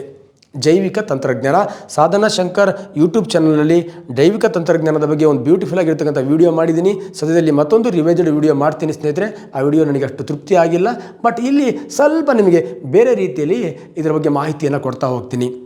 ಹಾಗೆ ಇಲ್ಲಿ ಜೈವಿಕ ತಂತ್ರಜ್ಞಾನ ಅಂತಕ್ಕಂಥ ಪದ 1920ರಲ್ಲಿ ನಮ್ಮ ಬ್ರಿಟನ್ನ ಲೀಡ್ಸಲ್ಲಿ ಬಳಕೆಗೆ ಬರುತ್ತೆ. ಬ್ರಿಟನ್ನ ಲೀಡ್ಸಲ್ಲಿ ಮೊಟ್ಟ ಮೊದಲ ಬಾರಿಗೆ ಈ ಬಯೋಟೆಕ್ನಾಲಜಿ ಅಂತಕ್ಕಂತಹ ಪದ ಬಳಕೆಗೆ ಬರುತ್ತೆ. ಈ ಪದವನ್ನು ಬಳಕೆಗೆ ತಂದಂಥ ವಿಜ್ಞಾನಿ ಯಾರಪ್ಪ ಅಂದರೆ ದಟ್ ಈಸ್ ಕಾರ್ಲ್ ರೀಕಿ ಅಂತಕ್ಕಂತಹ ಈ ಮಹಾನ್ ವಿಜ್ಞಾನಿ ಮೊಟ್ಟ ಮೊದಲ ಬಾರಿಗೆ ಈ ಜೈವಿಕ ತಂತ್ರಜ್ಞಾನ ಅಂತಕ್ಕಂಥ ಪದವನ್ನು ಬಳಕೆಗೆ ತರ್ತಾನೆ ಸ್ನೇಹಿತರೆ. ಹಾಗೆ ಈ ಜೈವಿಕ ತಂತ್ರಜ್ಞಾನದಲ್ಲಿ ನಾವು ಆಲ್ರೆಡಿ ಒಂದು ವಿಡಿಯೋನ ಮಾಡಿದ್ದೀವಿ. ಬಯೋಟೆಕ್ನಾಲಜಿ ಅಂದರೆ ಏನು, ಬಯೋಟೆಕ್ನಾಲಜಿ ಹಿಸ್ಟ್ರಿ ಹೇಗಾಯಿತು ಅದರ ಬಗ್ಗೆ ಎಲ್ಲ ಮಾಹಿತಿ ಕೊಟ್ಟಿದ್ದೀವಿ. ಬಟ್ ಇಲ್ಲಿ ಕೆಲವೊಂದು ಬಯೋಟೆಕ್ನಾಲಜಿಯ ಬ್ರಾಂಚಸ್ಗಳ ಬಗ್ಗೆ ನಾನು ನಿಮ್ಮ ಜೊತೆಗೆ ಸ್ವಲ್ಪ ಚರ್ಚೆ ಮಾಡ್ತಾ ಬರ್ತೀನಿ ಸ್ನೇಹಿತರೆ. ಒಂದು ಜೆನೆಟಿಕ್ ಇಂಜಿನಿಯರಿಂಗ್, ಇನ್ನೊಂದು ರಿಕಾಂಬಿಟೆಂಟ್ DNA, ಇನ್ನೊಂದು genetically modified crop, gene therapy and DNA fingerprinting technology. ಇದರ ಬಗ್ಗೆ ಏನು ಕಾಂಪಿಟೇಟಿವ್ ಎಕ್ಸಾಮಲ್ಲಿ ಪ್ರಶ್ನೆಗಳು ಬರುತ್ತೆ. ಸೊ ಫಸ್ಟ್ ತಳಿ ತಂತ್ರಜ್ಞಾನ, one of the very very important. Genetical engineering ಅಂತ ಕರಿತೀವಿ ನೋಡಿ. ಈ ತಳಿ ತಂತ್ರಜ್ಞಾನ ಅಂತಕ್ಕಂಥ ಪದ ಇದೆಯಲ್ವಾ, ಈ ಪದವನ್ನು ಫಸ್ಟ್ ಪರಿಚಯ ಮಾಡಿದ ವಿಜ್ಞಾನಿ ಯಾರಪ್ಪ ಅಂತ ಕೇಳಿದ್ರೆ ವಿಲಿಯಮ್ಸನ್ಸ್. ತಳಿ ತಂತ್ರಜ್ಞಾನ ಅಂದರೆ ಏನಿಲ್ಲ, ಈ DNA ಇದೆ. ಈ DNAಯಲ್ಲಿ ನಮಗೆ ಬೇಕಾಗುವ ಹಾಗೆ ಅಗತ್ಯವಾಗಿರ್ತಕ್ಕಂಥ ಬದಲಾವಣೆಯನ್ನು ಮಾಡ್ತಕ್ಕಂಥ ತಂತ್ರಜ್ಞಾನಕ್ಕೆ ನಾವೇನಂತ ಕರಿತೀವಿ ತಳಿ ತಂತ್ರಜ್ಞಾನ ಅಂತ ಕರಿತೀವಿ. ಎಕ್ಸಾಂಪಲ್, ಒಂದು DNA ಇದೆ. ಈ DNAಯಲ್ಲಿ ನಮಗೆ ಕೆಲವೊಂದು ಗುಣಗಳು ಬೇಡ ಆಗಿರೋದನ್ನು ಕಟ್ ಮಾಡು. ನೋಡಿ, ಕೆಲವೊಂದು ಗುಣಗಳು ಬೇಡ, this is a restricted DNA ಅಂತ ಕರಿತೀವಿ. ಇದನ್ನು ರಿಸ್ಟ್ರಿಕ್ಟೆಡ್ ಎಂಡೋನ್ಯೂಕ್ಲಿಯಸ್ ರಿಸ್ಟ್ರಿಕ್ಟೆಡ್ DNA ಅಂತ ಕರಿತೀವಿ. ಆ ಬೇಡವಾಗಿರ್ತಕ್ಕಂಥ DNA ತೆಗೆದು ಬೇಕಾಗಿರ್ತಕ್ಕಂಥ DNA ಫಿಕ್ಸ್ ಮಾಡೋದು ಹೊಸದಾಗಿ, ಅದಕ್ಕೆ ರೀಕಾಂಬಿಟೆಂಟ್ DNA ಅಂತ ಕರಿತೀವಿ. ಒಂದು DNAಯಲ್ಲಿ ನಮಗೆ ಅನಗತ್ಯವಾಗಿರ್ತಕ್ಕಂಥ ಅಂಶಗಳನ್ನು ತೆಗೆದು ಅಗತ್ಯವಾಗಿರ್ತಕ್ಕಂಥ ಅಂಶಗಳನ್ನು ಸೇರಿಸ್ತಕ್ಕಂಥ ಟೆಕ್ನಾಲಜಿಗೆ ನಾವೇನಂತ ಕರಿತೀವಿ ಪುನರ್ ಸಂಘಟಿತ DNA ಅಂತ ಕರಿತೀವಿ, ರೀಕಾಂಬಿಟೆಂಟ್ DNA ಅಂತ ಕರಿತೀವಿ. ಈ ಥರ DNA ಮೊಟ್ಟ ಮೊದಲ ಬಾರಿಗೆ ರೀಕಾಂಬಿಟೆಂಟ್ ಮಾಡಿ DNA ಫಾದರ್ ಅಂತ ಯಾರಿಗೆ ಕರೀತಾರೆ ಅಂದರೆ ಪೌಲ್ ಬರ್ಗಿಗೆ ಕರೀತಾರೆ ಸ್ನೇಹಿತರೆ. ಹಾಗಾದರೆ ಮೊಟ್ಟ ಮೊದಲು ಈ DNA ತಂತ್ರಜ್ಞಾನವನ್ನು ಪರಿಚಯ ಮಾಡಿದ ಮಹಾನ್ ವಿಜ್ಞಾನಿ ಯಾರಪ್ಪ ಅಂತ ಕೇಳಿದ್ರೆ ಪೌಲ್ ಬರ್ಗ್. ಈ DNA ತಂತ್ರಜ್ಞಾನ, ಈ ತಳಿ ತಂತ್ರಜ್ಞಾನ, ಈ ಜೀನ್ ಟೆಕ್ನಾಲಜಿ ಅಂತ ಕರಿತೀವಿ. ಈ ಜೀನ್ ಟೆಕ್ನಾಲಜಿ ಎಂಬ ಪದವನ್ನು ಕೊಟ್ಟಂಥ ವಿಜ್ಞಾನಿ ಯಾರಪ್ಪ ಅಂತ ಕೇಳಿದ್ರೆ ವಿಲಿಯಮ್ಸನ್. ಸೊ ಸ್ನೇಹಿತರೆ, 1973ರಲ್ಲಿ ಈ ಪೌಲ್ ಬರ್ಗ್ ಏನು ಮಾಡ್ತಾನೆ ಅಂದರೆ ಮೊಟ್ಟ ಮೊದಲು ಬ್ಯಾಕ್ಟೀರಿಯಾದ DNAಯಲ್ಲಿ ಅಗತ್ಯವಾಗಿರ್ತಕ್ಕಂಥ ಬದಲಾವಣೆಯನ್ನು ಮಾಡಿ ಯಶಸ್ವಿಯನ್ನು ಹೊಂದ್ತಾನೆ. ಆ ನಂತರ ಈ ಸ್ತನಿಗಳಾಗಿರ್ತಕ್ಕಂಥ ಇಲಿಗಳ DNAಯಲ್ಲಿ ಅಗತ್ಯವಾಗಿರ್ತಕ್ಕಂಥ ಬದಲಾವಣೆಯನ್ನು ಮಾಡಿ ಸಕ್ಸಸ್ ಆಗ್ತಾನೆ ಸ್ನೇಹಿತರೆ ಪೌಲ್ ಬರ್ಗ್. ಹಾಗಾಗಿ ಮೊಟ್ಟ ಮೊದಲು ತಳಿ ತಂತ್ರಜ್ಞಾನದಲ್ಲಿ ಬಳಸಿದ ಜೀವಿ ಯಾವುದು ಅಂತ ಕೇಳಿದ್ರೆ ಬ್ಯಾಕ್ಟೀರಿಯಾ. ಮೊಟ್ಟ ಮೊದಲು ತಳಿ ತಂತ್ರಜ್ಞಾನದಲ್ಲಿ ಬಳಸಿದ ಸ್ತನಿ ಯಾವುದು ಅಂತ ಕೇಳಿದ್ರೆ one of the very very important, that is ಇಲಿ ಸ್ನೇಹಿತರೆ. ಈ ಈಕೋಲೈ ಬ್ಯಾಕ್ಟೀರಿಯಾವನ್ನು ಬಳಸಿ ಕೃತಕವಾಗಿ ಇನ್ಸುಲಿನ್, ಗೊತ್ತಿದೆ ನಿಮಗೆ, ಈಗ ಡಯಾಬಿಟಿಸಿಗೆ ಇನ್ಸುಲಿನ್ ಬೇಕು. ಆ ಇನ್ಸುಲಿನನ್ನು ಅಗಾಧ ಪ್ರಮಾಣದಲ್ಲಿ ತಯಾರಿಸೋದನ್ನು ಈಕ್ವಲೈ ಬ್ಯಾಕ್ಟೀರಿಯಾ ಬಳಸಿ ಈ ಕೃತಕವಾಗಿ ಇನ್ಸುಲಿನನ್ನು, ಈ ಇನ್ಸುಲಿನನ್ನು ತಯಾರಿಸೋದನ್ನು ಈ ಬ್ಯೂಟಿಫುಲ್ ಆಗಿರ್ತಕ್ಕಂಥ ತಳಿ ತಂತ್ರಜ್ಞಾನ ನಮ್ಮ ಈಗ ಆಧುನಿಕ ಜಗತ್ತಿಗೆ ಕೊಡುತ್ತೆ ಸ್ನೇಹಿತರೆ. ಅಷ್ಟೇ ಅಲ್ಲ, ಈ ವಿಟಮಿನ್ ಎ ಅಂಶವನ್ನು ಹೆಚ್ಚು ಹೊಂದಿರತಕ್ಕಂತಹ, ಬೀಟಾ ಕ್ಯಾರೋಟಿನನ್ನು ಹೆಚ್ಚು ಹೊಂದಿರತಕ್ಕಂಥ ಗೋಲ್ಡನ್ ರೈಸ್ನ ತಯಾರಿಕೆಯು ಕೂಡ ಎಲ್ಲಿ ಆಗತ್ತೆ ಅಂದರೆ ಈ ತಳಿ ತಂತ್ರಜ್ಞಾನ, ಜೀನ್ ಟೆಕ್ನಾಲಜಿ ಎಂಬ ಒಂದು ಬ್ಯೂಟಿಫುಲ್ ಆಗಿರತಕ್ಕಂಥ ಪರಿಕಲ್ಪನೆಯಲ್ಲಿ ನಾವು ಆಧುನಿಕ ಯುಗದಲ್ಲಿ ಸಾಧನೆಯನ್ನು ಮಾಡಿದ್ದೀವಿ ಸ್ನೇಹಿತರೆ. Next, one of the very very important, genetically modified crops ಅಂತ ಕರಿತೀವಿ ನಾವು. ಕುಲಾಂತರಿ ಸಸ್ಯಗಳು. ಇದೇನು ಸರ್ ಕುಲ ಅಂದರೆ ಒಂದು ಕುಲನ ಇನ್ನೊಂದು ಕುಲಕ್ಕೆ ಕ್ರಾಸ್ ಮಾಡೋದು. ಎಕ್ಸಾಂಪಲ್, ಈಗ ಒಂದು ಸಸ್ಯ ಇದೆ, ಸಸ್ಯದ DNA ಇದೆ ಸರ್. ಹಾಗಾದರೆ ಈ ಸಸ್ಯದ DNA ಕ್ರಾಸ್ ಮಾಡಲಿಕ್ಕೆ ಸಸ್ಯದ ಮತ್ತೊಂದು ಸಸ್ಯದ DNA ಅಲ್ಲ, ಅಲ್ಲಿಗೆ ಕುಲನೇ ಚೇಂಜ್. ನೋಡಿ, ಇಲ್ಲಿ ಸಸ್ಯದ DNA ಇದೆ, ಈ ಸಸ್ಯಕ್ಕೆ ಯಾವುದೊಂದು ರೋಗ ಬರ್ತಾ ಇದೆ, ಆ ರೋಗ ಹೇಗೆ ಹೇಳಿದ್ರೂ ವಾಸಿ ಆಗ್ತಾ ಇಲ್ಲ, ಏನು ಮಾಡಿದ್ರೂ ವಾಸಿ ಆಗ್ತಾ ಇಲ್ಲ. ಆ ರೋಗಕ್ಕೆ ಕಾರಣವಾಗಿರ್ತಕ್ಕಂಥ ಕೀಟಾಣು ಕೂಡ ಸಿಕ್ಕಿದೆ, ಅದನ್ನು ಸಾಯಿಸ್ತಕ್ಕಂಥ ಕೆಪಾಸಿಟಿ ಒಂದು ಬ್ಯಾಕ್ಟೀರಿಯಾಕ್ಕಿದೆ. ಆ ಬ್ಯಾಕ್ಟೀರಿಯಾದ DNA, ದಟ್ ಈಸ್ ಆ ಬ್ಯಾಕ್ಟೀರಿಯಾ ಯಾವುದಪ್ಪ ಅಂದರೆ ಬ್ಯಾಸಿಲಸ್ ತುರಂಜಿನಿಸಿಸ್ ಅಂತಕ್ಕಂತಹ ಬ್ಯಾಕ್ಟೀರಿಯಾ. ಈ ಬ್ಯಾಕ್ಟೀರಿಯಾದ DNA ಈ ಸಸ್ಯವನ್ನು ಕೊಲ್ತಕ್ಕಂಥ, ಈ ಸಸ್ಯವನ್ನು ರೋಗ ತರ್ತಕ್ಕಂಥ ಈ ಕೀಟವನ್ನು ನಾಶ ಮಾಡ್ತಕ್ಕಂಥ ಕೆಪಾಸಿಟಿ ಇದೆ. ಹಾಗಾಗಿ ಈ ಬ್ಯಾಕ್ಟೀರಿಯಾದಲ್ಲಿರ್ತಕ್ಕಂತಹ ಆ ಕೀಟವನ್ನು ಸಾಯಿಸ್ತಕ್ಕಂತಹ DNA ತೆಗೆದು ಈ ಸಸ್ಯದಲ್ಲಿ ಇರ್ತಕ್ಕಂತಹ ಕೀಟಕ್ಕೆ ಇಷ್ಟವಾಗಿರ್ತಕ್ಕಂಥ DNA ಕಟ್ ಮಾಡಿ ಈ ಕೀಟಕ್ಕೆ ವಿಷ ಆಗಿರ್ತಕ್ಕಂಥ ಬ್ಯಾಕ್ಟೀರಿಯಾದ DNA ಈ ಸಸ್ಯದಲ್ಲಿ ಹಾಕೋದು, ಸಸ್ಯದ DNA ಹಾಕೋದು. ಹಾಗೆ ಬ್ಯಾಕ್ಟೀರಿಯಾದ DNA ಹಾಕಿರ್ತಕ್ಕಂತಹ ಈ ಸಸ್ಯಕ್ಕೆ ನಾವೇನಂತ ಕರಿತೀವಿ, BT ಸಸ್ಯ ಅಂತ ಕರಿತೀವಿ. ಆ ಸಸ್ಯ ಹತ್ತಿ ಆಗಿದ್ರೆ ಅದಕ್ಕೆ BT ಹತ್ತಿ ಅಂತ ಕರಿತೀವಿ. BT ಅಂದರೆ ಏನಿಲ್ಲ, ಬಯೋಟೆಕ್ನಾಲಜಿ ಅಲ್ಲ, ಬ್ಯಾಸಿಲಸ್ ತೊರಂಜೆನಿಸಿಸ್ ಎಂಬ ಬ್ಯಾಕ್ಟೀರಿಯಾದ ಸಣ್ಣ DNA ತುಣುಕನ್ನು ತನ್ನಲ್ಲಿ ಹಾಕಿ ಹೊಸದಾಗಿ ತಯಾರು ಮಾಡಿರ್ತಕ್ಕಂಥ ಹತ್ತಿಗೆ ನಾವೇನಂತ ಕರಿತೀವಿ, BT ಹತ್ತಿ. ಇಲ್ಲಿ ಬ್ಯಾಕ್ಟೀರಿಯಾದ ಕುಲನೇ ಬೇರೆ, ಸಸ್ಯದ ಕುಲನೇ ಬೇರೆ. ಕುಲದಲ್ಲಿರ್ತಕ್ಕಂಥ DNA ಕ್ರಾಸ್ ಮಾಡಿದ್ರಿಂದ ಈ ಸಸ್ಯಗಳಿಗೆ ನಾವೇನಂತ ಕರಿತೀವಿ, ಕುಲಾಂತರಿ ಸಸ್ಯಗಳು ಅಂತ ಕರಿತೀವಿ ಸ್ನೇಹಿತರೆ. ಈ ಬೋಲ್ ವರ್ಮ್ ಅಂತಕ್ಕಂತಹ ಕೀಟ ಇಲ್ಲಿ ವಿಷಕಾರಿಯಾಗಿರ್ತಕ್ಕಂಥ ಪ್ರೋಟೀನ್ ಈ ಕ್ರೈ ಪ್ರೋಟೀನನ್ನು ಕಿತ್ತುಬಿಟ್ಟು ನಮ್ಮ ಈ ಬ್ಯಾಸಿಲಸ್ ತೊರಂಜಿನ್ಸ್ ಅಂತಕ್ಕಂತಹ ಒಂದು ಬ್ಯಾಕ್ಟೀರಿಯಾದ DNA ಇಂಜೆಕ್ಟ್ ಮಾಡಿ ಅದರಿಂದ ಒಂದು ಬ್ಯೂಟಿಫುಲ್ ಸಸ್ಯವನ್ನು ನಾವು ಬೆಳೆಸ್ಕೋತೀವಿ. ಆಮೇಲೆ ಈ ಬೋಲ್ ಕೀಟ ಅದನ್ನು ತಿನ್ಲಿಕ್ಕೆ ಬರುತ್ತೆ, ಟಚ್ ಮಾಡಿದ ತಕ್ಷಣ ಕೀಟನೇ ಸತ್ತೋಗ್ಬಿಡತ್ತೆ, ಸಸ್ಯ ಬ್ಯೂಟಿಫುಲ್ಲಾಗಿ ಬೆಳತ್ತೆ, ಮ್ಯಾಕ್ಸಿಮಮ್ ಇಳುವರಿ ಬರುತ್ತೆ. ಆದರೆ ಪರಿಸರವಾದಿಗಳು ಇದನ್ನು ಏನು ಮಾಡ್ತಾರೆ, ತಿರಸ್ಕಾರ ಮಾಡ್ತಾರೆ. ಅಯ್ಯೋ, ಇಲ್ಲಿ ಈ BTಯಿಂದ ಬಯೋಟೆಕ್ನಾಲಜಿ ಅಂದರೆ ಜೆನೆಟಿಕಲ್ ಮಾಡಿಫೈಡ್ ಕ್ರಾಪ್ಸಿಂದ ಬರ್ತಕ್ಕಂಥ ಏನು ಉತ್ಪನ್ನಗಳಿದೆ, ಆ ಉತ್ಪನ್ನಗಳನ್ನು ತಿಂದು ಕೀಟನೇ ಸಾಯತ್ತೆ ಅಂದಮೇಲೆ ಆ ಕೀಟಾನು ಸಾಯಿಸ್ತಕ್ಕಂತಹ ಉತ್ಪನ್ನಗಳನ್ನು ಮನುಷ್ಯರು ತಿನ್ನಬೇಕಾ, ಬೇಡ ಅಂತ ನಮ್ಮ ಈ ಪರಿಸರ ಸ್ನೇಹಿ ಏನು ಪರಿಕಲ್ಪನೆಯನ್ನು, ಮಾನಸಿಕ ಸ್ಥಿತಿಯನ್ನು ಹೊಂದಿರತಕ್ಕಂಥ ನಾವೆಲ್ಲರೂ ಕೂಡ ಏನು ಮಾಡ್ತೀವಿ, ಅದನ್ನು ಆಪೋಸ್ ಮಾಡ್ತೀವಿ ಸ್ನೇಹಿತರೆ. So next, gene therapy, one of the very very important. Gene therapy ಅಂದರೆ ಏನಿಲ್ಲ, ಒಂದು ಜೀವಿಯ ಗರ್ಭದಲ್ಲೇ DNA ಬದಲಾವಣೆ ಮಾಡ್ತಕ್ಕಂತಹ ತಂತ್ರಜ್ಞಾನ. ಒಂದು ಜೀವಿಯ ಗರ್ಭದಲ್ಲೇ DNA ಬದಲಾವಣೆ ಮಾಡ್ತಕ್ಕಂಥ ತಂತ್ರಜ್ಞಾನಕ್ಕೆ ನಾವೇನಂತ ಕರಿತೀವಿ, ಜೀನ್ ಥೆರಪಿ ಅಂತ ಕರಿತೀವಿ. ಎಕ್ಸಾಂಪಲ್, ತಂದೆಗೂ ರೋಗ ಇರುತ್ತೆ, ತಾಯಿಗೂ ರೋಗ ಇರುತ್ತೆ. ಆ ಮಗುಗೆ ರೋಗ ಬರಬಾರ್ದು ಅಂದರೆ ಆ ತಾಯಿಯ ಗರ್ಭದಲ್ಲೇ DNAಯಲ್ಲಿ ಏನೇನು ದೋಷಗಳಿದೆ ಅದನ್ನು ಸರಿಪಡಿಸಬೇಕಾಗತ್ತೆ. ಆ ಥರ ಗರ್ಭದಲ್ಲೇ ದೋಷಗಳನ್ನು ಸರಿಪಡಿಸ್ತಕ್ಕಂಥ ಒಂದು ತಂತ್ರಜ್ಞಾನಕ್ಕೆ ನಾವೇನಂತ ಕರಿತೀವಿ, ಜೀನ್ ಥೆರಪಿ ಅಂತ ಕರಿತೀವಿ. ಈ ಜೀನ್ ಥೆರಪಿಯನ್ನು ಫಸ್ಟ್ ಮಾಡಿದ ವಿಜ್ಞಾನಿ ಯಾರಪ್ಪ ಅಂದರೆ ವಿಲಿಯಂ ಫ್ರೆಂಚ್ ಆಂಡರ್ಸನ್ ಅಂತಕ್ಕಂತಹ ವಿಜ್ಞಾನಿ ಈ ಜೀನ್ ಥೆರಪಿಯನ್ನು ಪ್ರಪೋಸ್ ಮಾಡ್ತಾನೆ ಸ್ನೇಹಿತರೆ. 1990ರಲ್ಲಿ 4 ವರ್ಷದ ಒಂದು ಮಗು ಇರುತ್ತೆ, ಅದಕ್ಕೆ Ashanti De Silva become the first gene therapy. ಆ ಮಗುವಿನ ಹೆಸರು ಅಸಂತಿ ಡಿ ಸೆಲ್ವಾ, ಆ ಮಗುವಿನ ಹೆಸರು. ಇದಕ್ಕೆ ಫಸ್ಟ್ ಜೀನ್ ಥೆರಪಿಯನ್ನು ಮಾಡ್ತಾರೆ. ಈ ಮಗು ಯಾವ ಕಾಯಿಲೆಯಿಂದ ಬಳಲ್ತಾ ಇರುತ್ತೆ ಅಂದರೆ ಈ ಸ್ಕಿಡ್ ಅಂತಕ್ಕಂಥ ಕಾಯಿಲೆಯಿಂದ ಇದು ಬಳಲ್ತಾ ಇರುತ್ತೆ. ಅಂದರೆ ಸಿವಿಯರ್ ಕಂಬೈಂಡ್ ಇಮ್ಯುನೋ ಡಿಫಿಷಿಯನ್ಸಿ ಅಂತಕ್ಕಂಥ ಒಂದು ವಿಶೇಷ ರೀತಿಯ ಕಿಣ್ವವನ್ನು ಉತ್ಪಾದನೆ ಮಾಡೋಕ್ಕೆ ಆಗದೇ ಇರತಕ್ಕಂತಹ ಕಾಯಿಲೆ ಇರುತ್ತೆ. ಸೊ ಈ ಕಾಯಿಲೆ ಆ DNA ಏನು ದೋಷಪೂರಿತ DNA ಇರುತ್ತೆ, ಆ DNA ಗರ್ಭದಲ್ಲೇ ಬದಲಾವಣೆ ಮಾಡುವುದರ ಮೂಲಕ ಮೊಟ್ಟ ಮೊದಲು ಜೀನ್ ಥೆರಪಿಯನ್ನು ಮಾಡಿ ಯಾರು ಸಕ್ಸಸ್ ಆಗ್ತಾನೆ ಅಂದರೆ ನಮ್ಮ ಆಂಡರ್ಸನ್ ಸಕ್ಸಸ್ ಆಗ್ತಾನೆ ಸ್ನೇಹಿತರೆ. ಕಾಂಪಿಟೇಟಿವ್ ಎಕ್ಸಾಮಲ್ಲಿ ತುಂಬ ಸತಿ ಕೇಳ್ತಕ್ಕಂಥ ಒಂದು ಬ್ಯೂಟಿಫುಲ್ ಆಗಿರ್ತಕ್ಕಂಥ ಪ್ರಶ್ನೆ ಯಾವುದಪ್ಪ ಅಂತ ಕೇಳಿದ್ರೆ DNA ಫಿಂಗರ್ ಪ್ರಿಂಟಿಂಗ್ ಟೆಕ್ನಾಲಜಿ. ಈ DNA ಫಿಂಗರ್ ಪ್ರಿಂಟಿಂಗ್ ಟೆಕ್ನಾಲಜಿಯನ್ನು 1984ರಲ್ಲಿ ಮೊಟ್ಟ ಮೊದಲು ಡಿಸ್ಕವರ್ ಮಾಡಿದ ವಿಜ್ಞಾನಿ ಯಾರಪ್ಪ ಅಂತ ಕೇಳಿದ್ರೆ ದಟ್ ಇಸ್ ಅಲೆಕ್ಸ್ ಜೆಫ್ರಿ.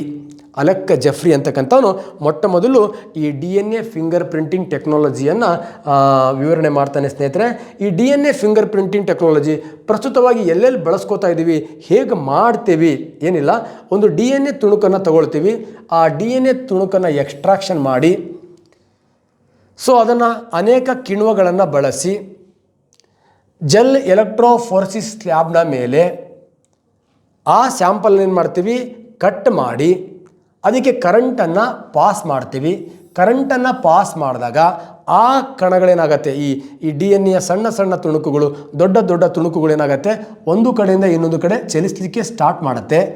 ದೊಡ್ಡ ದೊಡ್ಡ ತುಣುಕುಗಳು ನಿಧಾನವಾಗಿ ಚಲಿಸತ್ತೆ, ಸಣ್ಣ ಸಣ್ಣ ತುಣುಕುಗಳು ವೇಗವಾಗಿ ಚಲಿಸತ್ತೆ. ಅವು ವೇಗವಾಗಿ ನಿಧಾನವಾಗಿ ಚಲಿಸಬೇಕಾದ್ರೆ ಈ ಜೆಲ್ಲನ್ನು ಹೊಂದಿರತಕ್ಕಂಥ ಸ್ಲ್ಯಾಬ್ನ ಮೇಲೆ ಸಣ್ಣ ಸಣ್ಣ ಗುರುತುಗಳನ್ನು ಮಾಡುತ್ತೆ. ಈ ಗುರುತುಗಳ ಆಧಾರದ ಮೇಲೆ ನಾವು ತಳಿ ತಂತ್ರಜ್ಞಾನದಲ್ಲಿ ಆ ಜೀವಿಗಳ ಹುಟ್ಟು, ಆ ಜೀವಿಗಳ ಒಂದು ಅನುವಂಶೀಯತೆ ಅಥವಾ ಆ ಜೀವಿಗಳು ಯಾರು ಏನು ಅವನ್ನೆಲ್ಲ ನಾವು ಅಪರಾಧ ತನಿಖೆಗಳಲ್ಲಿ ಅವೆಲ್ಲವನ್ನ ಕೂಡ ನಾವೇನು ಮಾಡ್ತೀವಿ, ಪತ್ತೆ ಹಚ್ತಾ ಬರ್ತೀವಿ ಸ್ನೇಹಿತರೆ. ನೋಡಿ ಎಕ್ಸಾಂಪಲ್, ಆ ಜೆಲ್ ಎಲೆಕ್ಟ್ರೋಫೋರೆಸಿಸ್ ಲ್ಯಾಬ್ನ ಮೇಲೆ ಆ ಸಣ್ಣ ತುಣುಕುಗಳು, ಆ ದೊಡ್ಡ ತುಣುಕುಗಳು ಚಲಿಸಬೇಕಾದ್ರೆ ಈ ಥರ ಗೆರೆಗಳನ್ನು ಮೂಡಿಸೋದ್ರಿಂದ, ಈ ಗೆರೆಗಳು ಈ ಬೆರಳಿನಲ್ಲಿರ್ತಕ್ಕಂಥ ಗೆರೆಗಳಿಗೆ ಹೋಲೋದ್ರಿಂದ ಇದಕ್ಕೆ DNA ಫಿಂಗರ್ ಪ್ರಿಂಟಿಂಗ್ ಟೆಕ್ನಾಲಜಿ ಅಂತ ಕರಿತೀವಿ ಸ್ನೇಹಿತರೆ. ಈ ಬೆರಳುಗಳನ್ನು ಮ್ಯಾಚ್ ಮಾಡ್ತೀವಿ. ನೋಡಿ, ಒಬ್ಬ ಕ್ರೈಮ್ ಇದ್ದಾನೆ, ಒಬ್ಬ ಕೇಡಿ ಇದ್ದಾನೆ, ಒಬ್ಬ ಕೊಲೆಗಾರ ಇದ್ದಾನೆ, ಅವ್ನ DNA ಆಲ್ರೆಡಿ ಗೊತ್ತಿದೆ ನಮಗೆ, ಬಟ್ ಅವನೆಲ್ಲೋ ಒಂದು ಬಂದು ಕೊಲೆ ಮಾಡಿ ಹೋಗಿದ್ದಾನೆ. ಓಕೆ, ಈಗ ನಾವೇನು ಮಾಡ್ತೀವಿ, ಸೊ ಇನ್ವೆಸ್ಟಿಗೇಷನ್ ಸ್ಟಾರ್ಟ್ ಮಾಡ್ತೀವಿ. ಅಲ್ಲಿ ನಮಗೇನು ಆಧಾರಗಳು ಸಿಗುತ್ತೋ, ಅಲ್ಲಿ ಯಾವುದೋ ಸೆಲ್ ಸಿಗ್ಬೋದು, ಜೀವಕೋಶ, ರಕ್ತ ಸಿಗ್ಬೋದು, ಅಥವಾ ಸ್ಪರ್ಮ್ ಸಿಗ್ಬೋದು, ಯಾವುದೋ ಇದೆ ಅದನ್ನು ತಗೊಳ್ತೀವಿ. ತಗೊಂಡು ಏನು ಮಾಡ್ತೀವಿ, ಅದನ್ನು DNA ಫಿಂಗರ್ ಪ್ರಿಂಟಿಂಗ್ ಟೆಕ್ನಾಲಜಿ ಲ್ಯಾಬಿಗೆ ಕಳಿಸ್ತೀವಿ. ಹಾಗಾದರೆ DNA fingerprinting technology lab ಎಲ್ಲಿದೆ? ಸೊ ಎಲ್ಲಿದೆ ಅಂದರೆ ದಟ್ ಈಸ್ CDFD ಅಂತ ಹೇಳ್ತೀವಿ ನಾವು. CDFD ಅಂತಕ್ಕಂಥ ಲ್ಯಾಬ್ ಸ್ನೇಹಿತರೆ, ಸೆಂಟರ್ ಫಾರ್, ನೋಡಿ ಸಿ ಅಂದರೆ centre for DNA finger printing diagnostic ಅಂತ ಕರಿತೀವಿ. Centre for DNA finger printing diagnostic ಅಂತ ಕರಿತೀವಿ. ಡಯಾಗ್ನೋಸ್ಟಿಕ್ ಇಲ್ಲಿ ಕಳಿಸ್ತೀವಿ. ಇವರು ಈ DNA ಬಗ್ಗೆ ವಿವರವಾಗಿರ್ತಕ್ಕಂಥ ಅಧ್ಯಯನವನ್ನು ಮಾಡಿ ಈ ಕ್ರೈಮನ್ನು ಬ್ಯೂಟಿಫುಲ್ಲಾಗಿ ಐಡೆಂಟಿಫೈ ಮಾಡಲಿಕ್ಕೆ ಹೆಲ್ಪ್ ಮಾಡ್ತಾರೆ. ಈ ಕಚೇರಿ ಎಲ್ಲಿದೆ ಅಂದರೆ ಹೈದರಾಬಾದಲ್ಲಿ ಇದೆ. ನೋಡಿ, ಈಗ ಈ ಕ್ರೈಮ್ ಮಾಡಿರ್ತಕ್ಕಂಥ ಇನ್ ಮೇಲೆ ಅನುಮಾನ ಇದೆ, ನಾವು ಚೆಕ್ ಮಾಡಿದ್ದೀವಿ. ಚೆಕ್ ಮಾಡಿ ಒಂದು 4-5 ಜನದ ಸಸ್ಪೆಕ್ಟೆಡ್ ಯಾರಿಗೆ ನಮ್ಮ ಮೇಲೆ ಅನುಮಾನ ಇದೆಯೋ ಅವರನ್ನು ಚೆಕ್ ಮಾಡಿದ್ದೀವಿ. ಚೆಕ್ ಮಾಡಿದಾಗ ಯೋಚನೆ ಮಾಡ್ತೀವಿ, ಓ ಇದು ಮ್ಯಾಚ್ ಆಗಿಲ್ಲ, ಈ ವ್ಯಕ್ತಿ ಅಲ್ಲ. ನೆಕ್ಸ್ಟ್ ಇದು ಮ್ಯಾಚ್ ಆಗ್ತಾ ಇದೆ, ಈ ವ್ಯಕ್ತಿ ಹೌದು. ಇದು ಮ್ಯಾಚ್ ಆಗಿಲ್ಲ, ಈ ವ್ಯಕ್ತಿ ಅಲ್ಲ. ಸಸ್ಪೆಕ್ಟೆಡ್ ಟು, ಪಕ್ಕ ಅವನೇ ಈ ಕ್ರೈಮ್ ಮಾಡಿದ್ದು ಅಂತ ನಾವು ಬ್ಯೂಟಿಫುಲ್ಲಾಗಿ ಏನು ಮಾಡ್ತೀವಿ, ಕ್ರಿಮಿನಲ್ಗಳನ್ನು ಈ ಥರ DNA ಫಿಂಗರ್ ಪ್ರಿಂಟಿಂಗ್ ಟೆಕ್ನಾಲಜಿ ಆಧಾರದ ಮೇಲೆ ಏನು ಮಾಡ್ತೀವಿ, ಅವರನ್ನು ಕಂಡುಹಿಡಿತಕ್ಕಂಥ ಪ್ರಯತ್ನವನ್ನು ಮಾಡ್ತೀವಿ ಸ್ನೇಹಿತರೆ. ಆದರೆ ಪ್ರಸ್ತುತವಾಗಿ ಈ DNA ಬೆರಳುಚು ತಂತ್ರಜ್ಞಾನವನ್ನು ಎಲ್ಲಿ ಬಳಸ್ತಾ ಇದ್ದೀವಿ ನಾವು? ದಟ್ ಈಸ್ ಕ್ರೈಮ್ ಫೋರ್ಸೆನಿಕ್ ಸೈನ್ಸಲ್ಲಿ ಬಳಸ್ತಾ ಇದ್ದೀವಿ. ಕ್ರಿಮಿನಲ್ಗಳನ್ನು ಕಂಡುಹಿಡಲಿಕ್ಕೆ ಬಳಸ್ತಾ ಇದ್ದೀವಿ. ನೆಕ್ಸ್ಟ್ ಯಾವ್ದಾರೆ ಪರ್ಸನ್ಸ್ ಮಿಸ್ಸಿಂಗ್ ಆದರೆ ಅಥವಾ ಡೆಡ್ ಆದರೆ ಅವನ ಅವಶೇಷಗಳು ಸರಿಯಾಗಿ ಕಂಡುಹಿಡಿಯೋಕೆ ಆಗಲಿಲ್ಲಪ್ಪ, ಯಾವುದೊಂದು ವಿಮಾನ ಹೋಗ್ತಾ ಇದೆ, ವಿಮಾನ ಬ್ಲಾಸ್ಟ್ ಆಗಿದೆ, ಕೈ ಉಳ್ಕೊಂಡಿದೆ, ಕಾಲು ಉಳ್ಕೊಂಡಿದೆ, ತಲೆ ಮಾತ್ರ ಉಳ್ಕೊಂಡಿದೆ. ಇಂತಹ ಸಂದರ್ಭದಲ್ಲಿ DNA ಆಧಾರದ ಮೇಲೆ ಅವ್ರು ಯಾರು, ಅವರ ಫ್ಯಾಮಿಲಿ ಯಾವುದು, ಅದನ್ನು ನಾವು ಕಂಪ್ಲೀಟಾಗಿ ಲೆಕ್ಕಾಚಾರ ಮಾಡಿ ಪರೀಕ್ಷೆ ಮಾಡಿ ಅವರಿಗೆ ಆ ಅವಶೇಷಗಳನ್ನು ಕೊಡ್ತಕ್ಕಂತಹ ಒಂದು ಕೆಲಸಕ್ಕೆ ಯಾವುದು ಸಹಾಯ ಆಗ್ತಾ ಇದೆ ಅಂದರೆ DNA fingerprinting technology. Next ಈ ಪೆಟರ್ನಿಟಿ ಕೇಸಸ್, ಈ ಮಕ್ಕಳು ಅವ್ರಿಗೆ ಹುಟ್ಟಿದ್ದ ಇವ್ರಿಗೆ ಹುಟ್ಟಿದ್ದ, ಅಥವಾ ಮಕ್ಕಳು ನಮ್ಮ ತಂದೆ ನಮ್ಮ ತಾಯಿಯ ಆಸ್ತಿ ತಂದೆಯ ಆಸ್ತಿ, ಬೇಕಾದ್ರೆ DNA ಚೆಕ್ ಮಾಡಿ ನಾನು ಅವರಿಂದನೇ ಬಂದಿರತಕ್ಕಂಥ ಗುಣ. ಸೊ ಇಂತಹ ಕೇಸಸ್ಗಳಲ್ಲೂ ಕೂಡ ನಾವು ಯಾವುದನ್ನು ಬಳಸ್ತಾ ಇದ್ದೀವಿ ಅಂದರೆ DNA ಫಿಂಗರ್ ಪ್ರಿಂಟಿಂಗ್ ಟೆಕ್ನಾಲಜಿಯನ್ನು ಬಳಸ್ತಾ ಇದ್ದೀವಿ. Next suspect to an event, ನಮಗೆ ಯಾರ ಮೇಲೆ ಗುಮಾನಿ ಇದೆ, ಆ ಗುಮಾನಿ ಇರ್ತಕ್ಕಂಥ ಕ್ರೈಮ್ಗಳನ್ನು ನಾವು ಇನ್ವೆಸ್ಟಿಗೇಷನ್ ಮಾಡಲಿಕ್ಕೂ ಕೂಡ ಯಾವುದನ್ನು ಬಳಸ್ತಾ ಇದ್ದೀವಿ, ದಟ್ ಈಸ್ DNA ಬಳಸ್ತಾ ಇದ್ದೀವಿ. ಅಂದರೆ ಅಪರಾಧಿ ತನಿಖೆಗಳಲ್ಲಿ ಬಳಸ್ತಾ ಇದ್ದೀವಿ. ತಳಿ ಸಾಮ್ಯತೆ ಇರತಕ್ಕಂತಹ ಆ ಸಾಮ್ಯತೆಯನ್ನು ಬಗೆಹರಿಸಲಿಕ್ಕೆ ಬಳಸ್ತಾ ಇದ್ದೀವಿ. ನೆಕ್ಸ್ಟ್ ಪೋಷಕರನ್ನು ಪತ್ತೆ ಹಚ್ಚಲಿಕ್ಕೆ ಬಳಸ್ತಾ ಇದ್ದೀವಿ. ಸೊ ಅನೇಕ ಸಂದರ್ಭಗಳಲ್ಲಿ ನಾವು DNA ಬಳಸ್ತಾ ಇದ್ದೀವಿ ಸ್ನೇಹಿತರೆ. DNA ಫಿಂಗರ್ ಪ್ರಿಂಟಿಂಗ್ ಟೆಕ್ನಾಲಜಿಯನ್ನು ಬಳಸ್ತಾ ಇದ್ದೀವಿ.